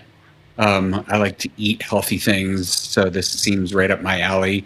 The only negative I have right now is I did see that there was one place here in Denver where I could get it, and I immediately went to get it, but had to order it because it was a restaurant. It was 35 minutes away, and I didn't have time to go get it, and so I'm bummed. But the reason why I wanted to get it is I needed to taste it. Like, I need to taste what this is. I need to see the texture. I need to understand how this compares. My son likes my honey ginger, glazed salmon that I make every Tuesday, and I want to see if this could be, alternative for him. So, tell me a bit about how you come up with the taste flavor profile for salmon, first of all, And then more importantly, when I look at the plant-based industry, and I look at how it's become what it is, I also go to the names that make companies who they are in this industry. And so, you think of like Food and Wine magazine. Have you reached out to those type of things to come in and say, take a look under the lid, take a look at what we're doing, write up about us. What have you done in terms of that outreach? Great. So I'll answer the second because probably I already forgot the first. But for the second question, we're a very small team. We don't have anyone doing PR specifically in the team. And I can tell you that we have about 500 articles just like in the last 2 to 3 years. And yes, also those kind of journalists. And the way it's happening is that they're coming to restaurants, they see it on menu, they're ordering it, they get excited, and then we just get like questions via email, and I'm answering. So I'm not doing any active thing here because I'm overwhelmed. Okay, we have so many articles, so many PRs, so many influencers that are vegans, and they just want to support us because we're vegans too, and I'm a vegan activist that they knew from the past, from the non-profit time. So my question is for you. I don't feel we need now someone active pursuing more and more articles. I think we have enough, and we need to manage how we can get to all of those interviews and still do the work and manage a company. So that's the great answer. And can you repeat the first question because I forgot? Flavor profile for us. Yeah, sure. So first of all, just for you to know that Léa here on the panel has requested a sample, and I sent her home. So you could have a sample as well. Just text me your address and you'll get it home. So you can have a witness that I'm doing it. So the flavor profile, it's very interesting because since we started the company, we started to look which molecules are making those flavors in fish. And we found very sophisticated answers. So we saw some of the salmon profile came from mango, some came from melon. Okay, it's not came from melon, but the same molecules of flavor that exist in salmon also exist in mango or melon and other types of fruits and vegetables. So we went to flavor houses and just requested those molecules to be made for us. And then we made a mix in our Oshi house. And that's how we're getting today a flavor, which from one end, the flavor houses are making it for us. But on the other end, our mixing is what making it the actual fish flavor that you taste when you try our Oshi salmon or whitefish. So we just identify the molecules, found them from the right fruits and vegetables, requested it from the flavor houses, mixed it in-house, and add the algae oils for the omega-3s and some for the ocean flavorness of the product. So we have a mix of things that creating it to be very fishy, but in a good way. Love it. It's fantastic. Paul, you live on the ocean. The ocean kind of lived on you the other day. Tell us, what do you want to know? Well, first of all, Ofek, I was born and raised vegetarian by a mother who was a speaker at the very first Earth Day.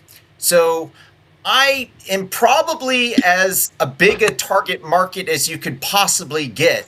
And needless to say, I was probably the only woke kid in the 1980s at my elementary school. Now, and I'm going to hit you up, by the way, for a sample. I'm dying to try it out.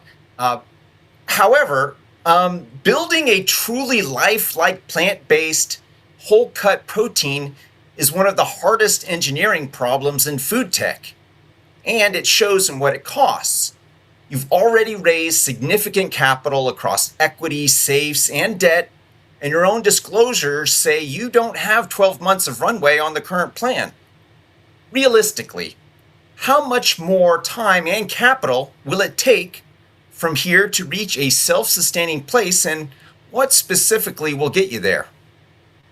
Great. So first of all, let's start from the end. For us to be a self-sustainable company, we need to be between $3 to $5 million in yearly revenue. Okay, that's the target for us to be self-sustainable. Currently, with our pipeline, we're gonna get there probably by the end of next year. Okay, so the amount of capital we should be needing beside this crowdfunding round is probably around $5 million to be on the safe side.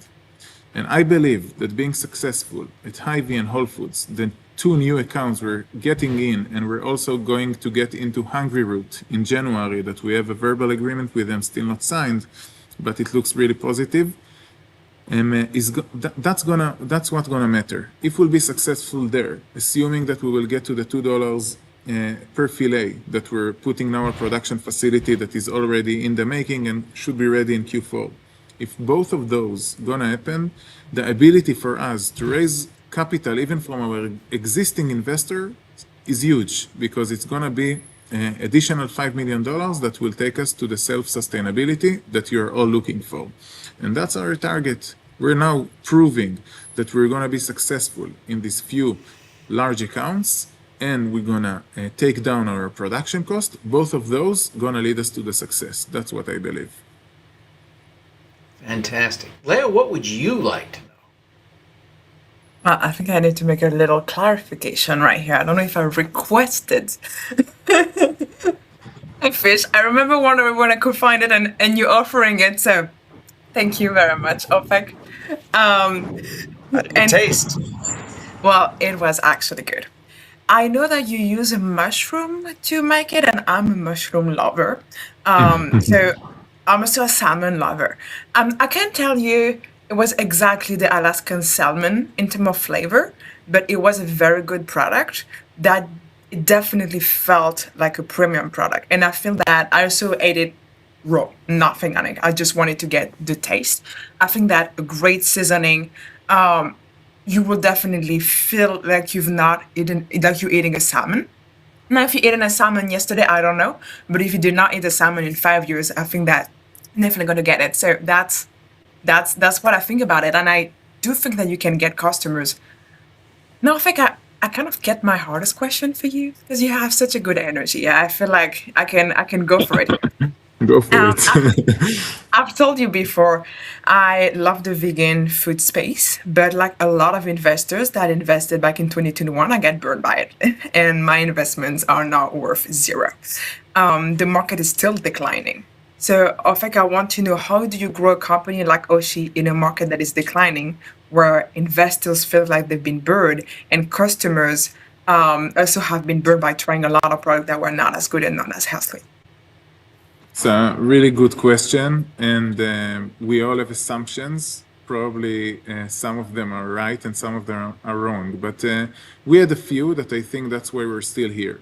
One is, when you do something in the space, you have to make a real IP around it. So even look at Beyond Meat or Impossible. In the end, their products are usually ground meat applications. When I grew up as a kid, I was also eating a plant-based burger.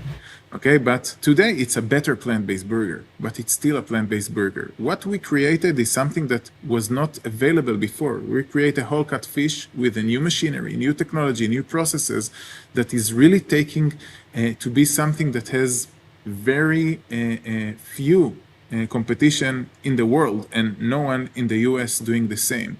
So because of that, I believe that we made something so unique and so superior to what was there before that gave us the ability to survive and to grow in this declining market. And I think that's what made me optimistic about moving forward. I knew we're doing something different. And the second thing is that we're also needing to look what happened for other companies and adjust.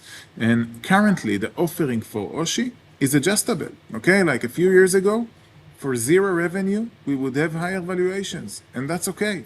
But now investors know what to expect from such companies. They're not looking for us to be a multi-billion-dollar in revenues like they looked at Beyond Meat and Impossible when it was in this great 2021 days. But they know what to expect. They still think that we can be doing $100 million in a good scenario, and they're writing the expectations on the valuation. So we're growing steadier. We're not taking big bets. We're trying to be humble. We're trying to move in a pace that we know that we can succeed, and in a fair valuation for the investors. So I believe that this recipe can give maybe not the next OpenAI, but it can give a very healthy, good food business that can grow every year in a steady growth and be a healthy business. And that's what we're trying to be. Well, that was a challenging question, I thought. It was. And I appreciate you answering thoughtfully. I'm probably the only other vegan at the table right now, so I certainly want to see you succeed with this, Ofek. But I confess I've never been a fish lover, so that's my problem. I don't miss my salmon. But I am thrilled to have everybody here. Ofek, because you are the last to pitch, you are the first to deliver a closing argument. So let me invite you to offer, if you would, your closing argument. Why should people invest in you? Great. In 2017, the plant-based meat market, including seafood, was about $700 million in the US. Today, it's above $1 billion. In the seafood, it's almost nothing. And we actually have a real blue ocean of opportunities to grow a market from scratch and to be the market leader of it. So if you believe that plant-based seafood, just like plant-based meat, has a real potential to be a mainstream for some of the people in the US and in the world, you should be a part of what we're doing. That's it. Fantastic. Thank you so much. Okay, so going in reverse order now, Del, we're going to invite you to offer your closing arguments. All right. So, Devin, it's interesting because we know and we believe so strongly that in the near future, parents are going to look at us and say, listen, what are you guys giving cows milk as the only source of nutrition of human babies? It makes no sense. And it's a crazy thing because nowadays, 1 out of 5 babies on formulas are having very serious allergic reactions in this massive industry that happens right now. So what we do in Harmony is really disrupt that. And we do feel and we believe we have all the ingredients for doing so. So we are actually almost close in our round. It's about 80% done. So I'll really encourage you to scan this QR code.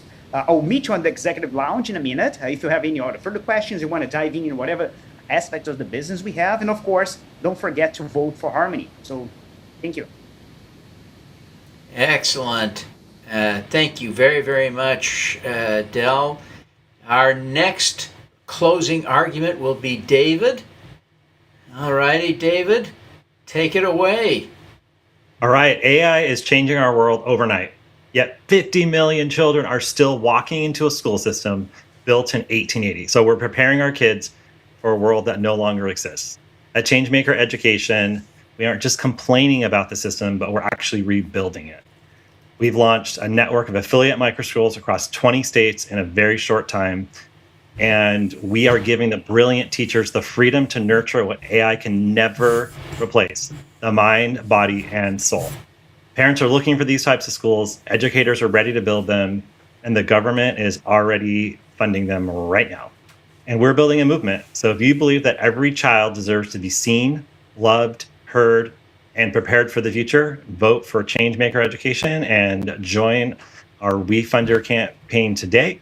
Let's build the future of education together. Fantastic. Thank you so much. Great closing argument. All right, our last closing argument will be from our first pitcher. That'll be Gene Edelman of Azure Printed Homes. Gene, take it away. Let me leave it with just one thought. At Azure, our purpose is not simply building another housing company, it's to change the way we build housing.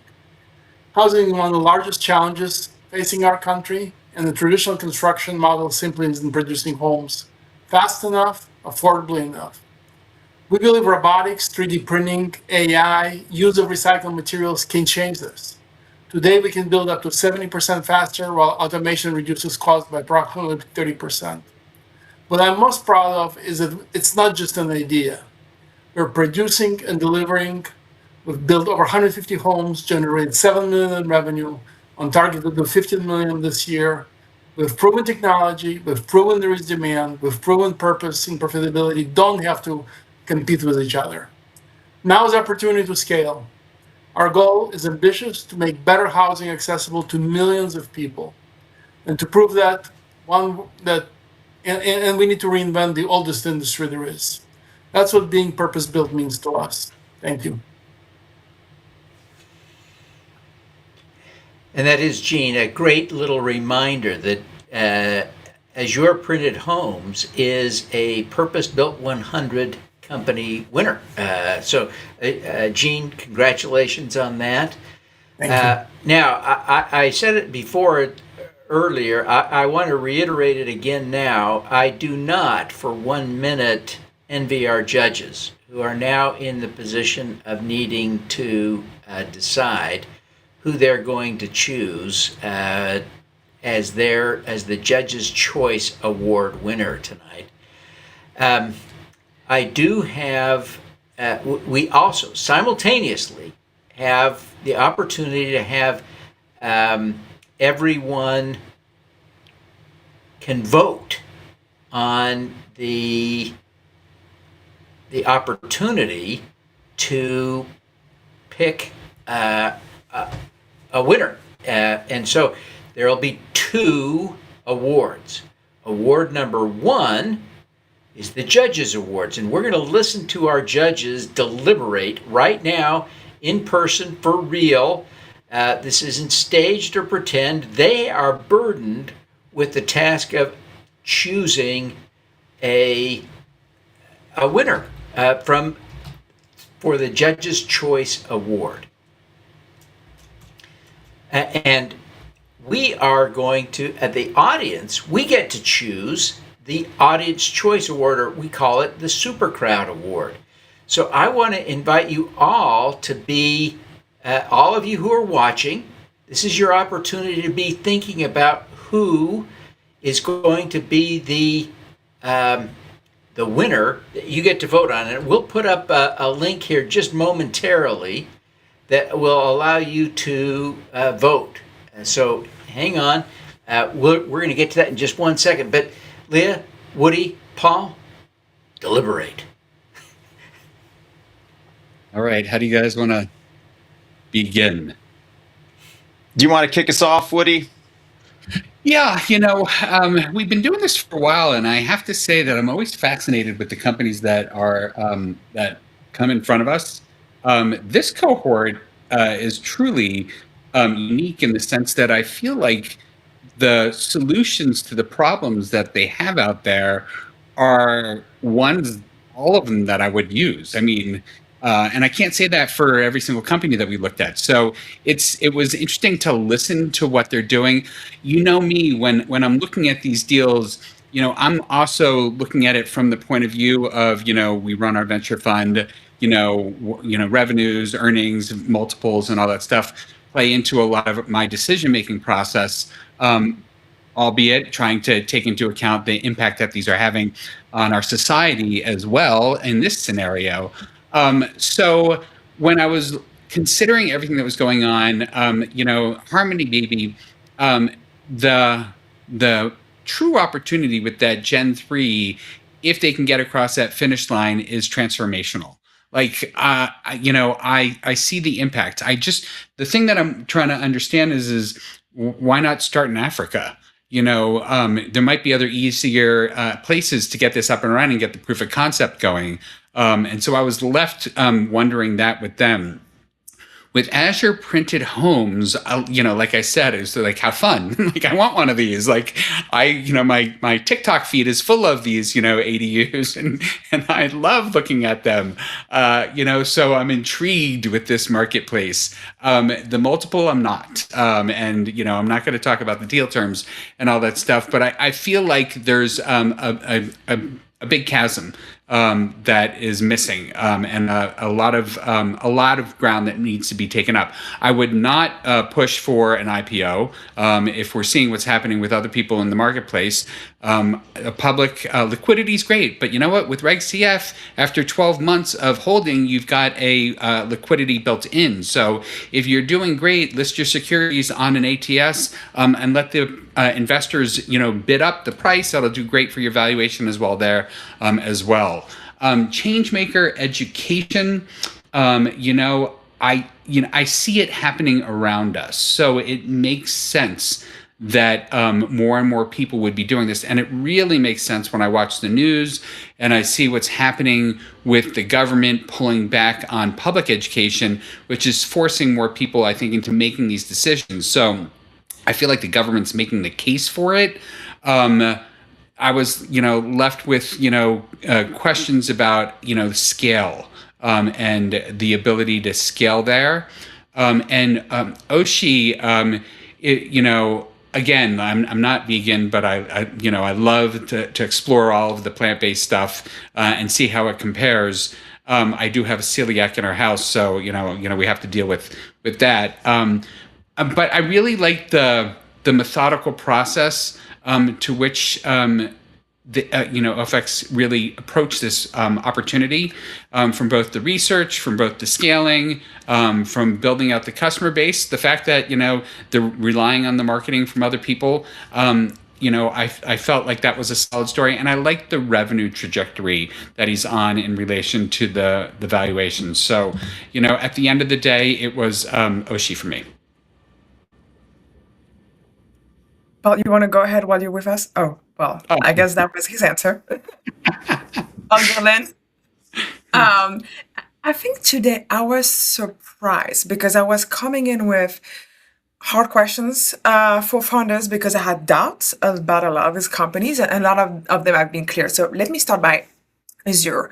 I think I was really worried that the yearly growth was only 38% from 2024 and 2025. And Jean kind of gave us a brighter picture here by showing us then as of August, they already have the same revenue that they had in the full year of 2025. And I'm pretty confident that they could actually reach these projections. I hope they can do it. But as you say, Woody, a good company doesn't always mean it's a great terms. It's a great deal. And so I want to see that revenue realizing before knowing whether it's actually a great investment. On the case of Changemaker Education, I think a little bit worried about the business model and the need for teachers to really go through having to have an organization help them. And I think that David really answered my question today. The licensing fee is light enough, then the small schools, micro school can pay for it. They also are solving a pain point, which is operations. I don't think that teachers really want to do all of the operations regarding these schools. Now I'm wondering, is that a pain point that is strong enough for teachers to really be using their product and the company to really grow? And maybe that's the thing that I need to answer before moving forward with that company. Then going to Oshi, you can see that I really like Ofek. He and I had many conversations, a lot of fun, and I think he just has the mission that is needed to bring such a company to succeed. The passion, the mission, he has all of that. And without that, you could not make it in that market. Without that, I will not listen much to his speech, but I'm listening to it because I know if somebody can do it, he will be doing it. And finally, Harmony. Same thing. I've been talking to Dale for a couple of months now. And I think for me, it's not about my personal story. It's about the very last thing, Lyles, when I look at the deal, is that if you make proteins in labs and you don't use cows, you actually can remove a bunch of cows out of the fields. That means significantly reducing methane emission. That means being able to use the land for something else. And for me, I feel like the impact of Harmony is multiple. It's a climate impact, it's a social impact, it's a health impact, and that's why I'm voting for Harmony tonight. Cool. Yeah. Great analysis, both of you, and actually gave me some things to think about. For Changemaker, they actually failed my step 0. I don't think they're raising with the right financial instrument. I don't want to own a piece of Changemaker for the same reasons they don't want to own schools. I want to share in their revenue. So I think that was a real mismatch for them to raise with the vehicle that they're raising. And it's a real shame because I actually kind of like their business model, and I think they have really smart people running their company. So sadly, instrument does not fit, in my opinion. With Harmony, I love exactly their end goal. And I agree that if that could come to market, it's a total game changer. But I see it as a moonshot, especially if they're trying to use toddler formula, which pediatricians find unnecessary. And even if there is a market demand for toddler formula, I wouldn't feel comfortable selling a product that's unnecessary to perhaps ill-informed consumers. So for me, Harmony, great. I hope they get there, but it's a moonshot, and I'm gonna pass on that. With Azure Homes, I think they're on to something, and the way that they're choosing to raise, I think it makes sense for their given position. And so I am kind of leaning towards Azure because I think they can, actually, I could get a return on my investment with the way they structure the deal. With Oshi, I think that what they're doing is fantastic. I love the approach. I think Ofek is a really smart guy. He's laser focused in what he's trying to do. But I am concerned, though, that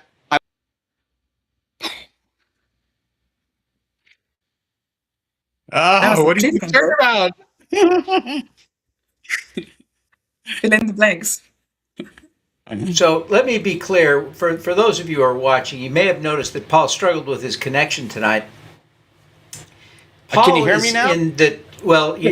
Paul's been in the path of a hurricane and living with the consequences, an unstable internet tonight. So I apologize for that, but Paul, we're glad to have you. Continue your thought. We lost you for about 30 seconds. Where?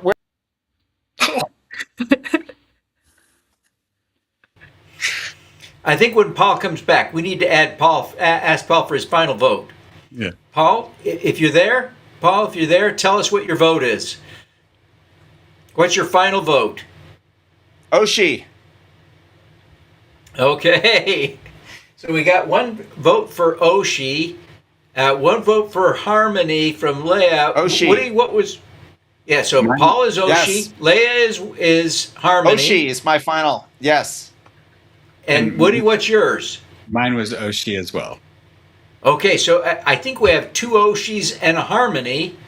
Does that, Léa, could you live with the implications of that vote? Well, I love Oshi. I love what Ofek is doing. So I'm so happy to see that he's winning. Woody and Paul vote, and he absolutely deserves it. So yeah, let's go for Oshi.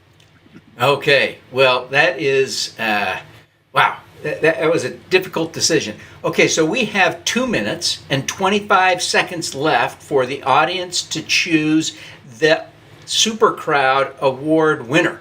So I want to encourage everyone who hasn't voted it. Now you've heard the deliberation. It really came down to Harmony and Oshi between these two, although Paul made the strong case for all 4 of these companies. Who couldn't make the strong case for each and every one of them? But I think, folks, you've got 1 minute and 50 seconds left to vote. So hit 4sc.us, that's the number 4u.us/346. That is kind of the secret code. Let me make it a little bigger, make it a little easier to spot. But we want you all to vote before the time expires. It is also down in the corner. My discombobulation has increased because I think Chandon, my colleague, my producer, is in apparently the same situation that Paul is in. And so I'm a little bit of a one-man band at the moment. So I apologize for that. But scan the QR code or type into your browser 4sc.us/346. You've got 50 seconds left. 50 seconds left to vote. The votes are pouring in. It is a close duo, a close battle. Every vote counts. Every single vote counts. Every vote matters. It's going to come down almost certainly to a one-vote situation. So if you are thinking about maybe I vote, maybe I don't vote, vote. You could be the deciding vote. It's going to be a one-vote decision. So do not delay. Get your vote in there. 4sc.us/346 to vote. 3, 2, 1. Holy Toledo. We're going to close the voting. Okay, so we have closed the voting. So let me get rid of the video here. So here's the final decision. I need a drum roll. I need to get the sound effects going. The answer is, thank you very much, Léa. I appreciate you jumping in here. Harmony Baby Nutrition won the audience, the SuperCrowd Award. So Del, I'm going to invite you onto the screen, and I'm going to invite Ofek on, and I want to give you each an opportunity to sort of say a word or two here. We just have a minute, but let's see. Let's give. Let's see. I gotta get rid of some of this junk on the screen. The voting is over. I gotta get rid of that. Oh no, that's okay. Okay, Ofek. Let's see if I can get you here into the proper position. Ofek. You are the Judge's Choice Award winner in a very competitive race. Congratulations. Thank you so much. And just want to say thank you very much for the judges, for the support and belief, as founders, and especially me being in this company for 5.5 years. So many challenges, so many bad moments. So, this is one of the good moments that I really want to praise, and thanks to you. It gives me a lot of motivation and support to continue doing what we're doing and to try to make the best food company we can. So really, really thankful for that. And also very happy to share this with Del Alfonso, and that I think you have a great company as well from the same area, which is food and nutrition. So really, really humbled to be next to you here, Thursday. Thank you so much, everyone. Well, congratulations. We're happy for you. Del, do you have any final thoughts? Well, just like a big thank you, right? It's so good. Oh boy. We're working so hard on this for so many years, right? And now we're just getting close to launch our first product. It's such an important feeling, beholding the boxes we have and all of these things. Being a winner by the audience, it's really a delight and a pleasure to be here. So thank you, Devin. Thank you for thank you all the judges in here. I think for everyone that vote for Harmony, just stay close, all right? If you still want to be part of the journey, join us. We still have some space on this round that's about to close, and I'll meet you guys in a minute in the lodge if you have any other question. But a big thank you. Thank you for being such and voices. Let me point out the Executive Lounge is open now, and we're going to have a networking session a little later tonight. So this is a genuine opportunity to meet Dell. All four of the founders should be in there. Guys, don't leave without getting the link if you don't have it handy. I want to make sure you get into that Executive Lounge Zoom here momentarily so that folks can ask you questions. With that, I think we have completed tonight's live pitch. So I want to congratulate everyone who participated. Again, Gene, great job. David, great job. Léa, Woody, and Paul, thank you so much for being here. Paul, I appreciate your stamina and endurance for reconnecting in the hurricane. We need a founder who ravaged. could fix our internet here in Hawaii. Right. I guess so. Well, thank you very much, everybody. I really appreciate you being here. This has been a great event. Everybody did a great job, and I'm just thrilled that you're all here. I invite you all to head into the Executive Lounge, where you can network with folks. I'm going to drop into the private group chat here the link, just to make sure you've all got it. I hope you'll pop in there for a few minutes. Folks, it's my opportunity and privilege as we get to the end of the day now to just take a minute and share a couple of thoughts as we kind of recap what we have experienced today. Of course, the live pitch is always an exciting part of our SuperCrowd events because it is live, it's real, it's an opportunity for you to participate in a Shark Tank-like experience. You not only get to hear the judges grilled on television, under pressure, same kind of environment, but what's different, you get to invest. You get to see, and it's happening live. This isn't taped. It isn't recorded. This is live. So fun. What a highlight. But let's go back to the top of the day. Let me just recap for you a little bit of what I think we saw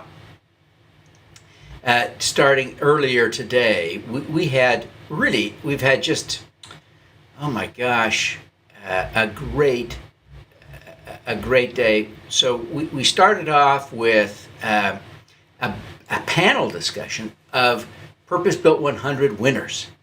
And the day has just been crowded with Purpose-Built 100 winners. I'm so grateful to these winners who've devoted the time to participate in this event. And it really is impressive what they've done. But the lessons you can learn from people like Gene, who are not just building, but building something that is scaling, that's working, that has real traction, that is impressive. And so we had a panel discussion this morning of some of our winners. That was great. Mark Horashevsky spoke, and he shared some of his insights as another Purpose-Built 100 winner who is really digging deep on social impact. And he talked about their mission to be harder on purpose and more diligent and hold themselves to account for their social impact. Really a beautiful and inspiring discussion. And then we had a great panel discussion about what actually scales. What I loved about this was it was a really diverse group of people who are sharing competing insights. And so if you missed that, I want to encourage you to go back and listen to that too, because that session really, I think, helps anyone. And if someone's less focused on impact, and this was Woody that led that discussion, our judge, thinking about that is not thinking about what succeeds through a diverse lens is much more helpful than just listening to one person like me who's totally impact focused. You want to get that perspective from across this spectrum of people. And I see our pitchers are still in this room. I invite you to go now to the Zoom where the executive lounge where people are waiting for you to talk to you. So pop over there to the executive lounge while I'm chatting with the audience as a conclusion.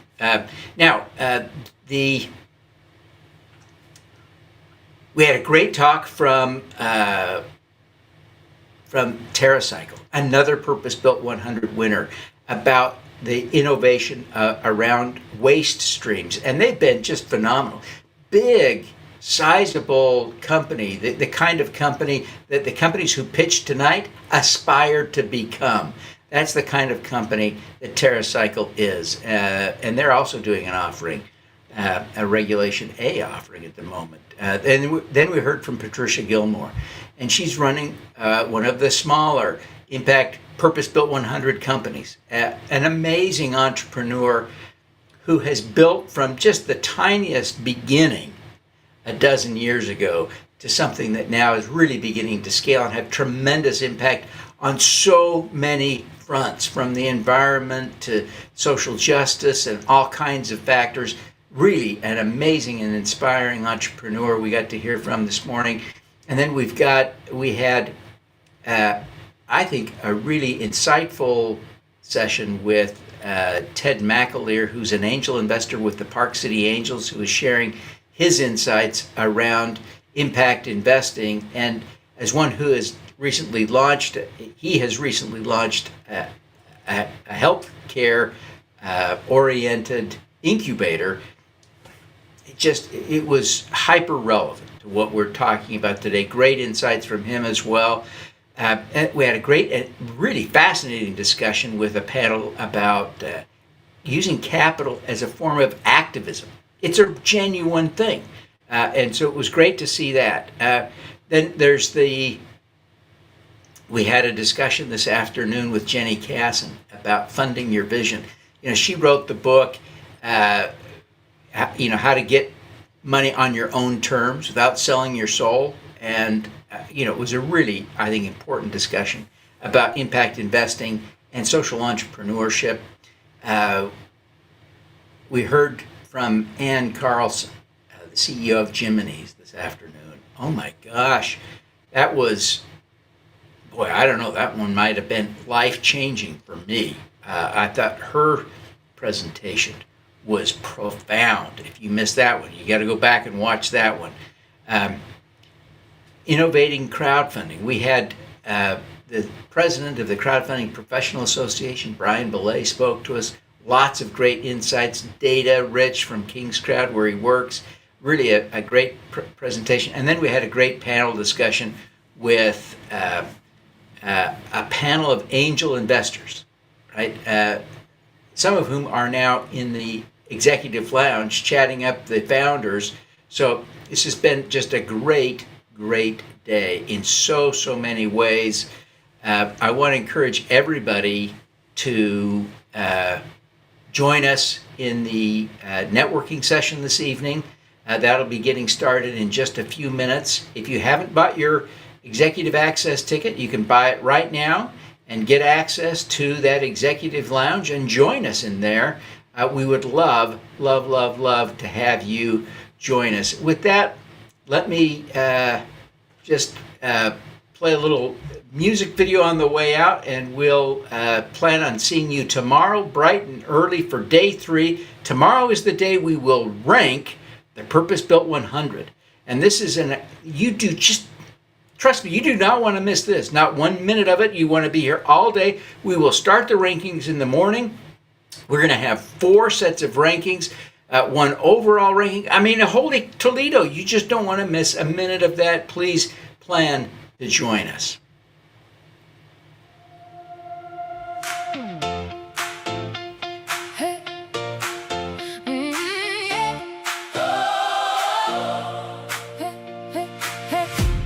It starts with a question, a better way, something worth building, something worth changing.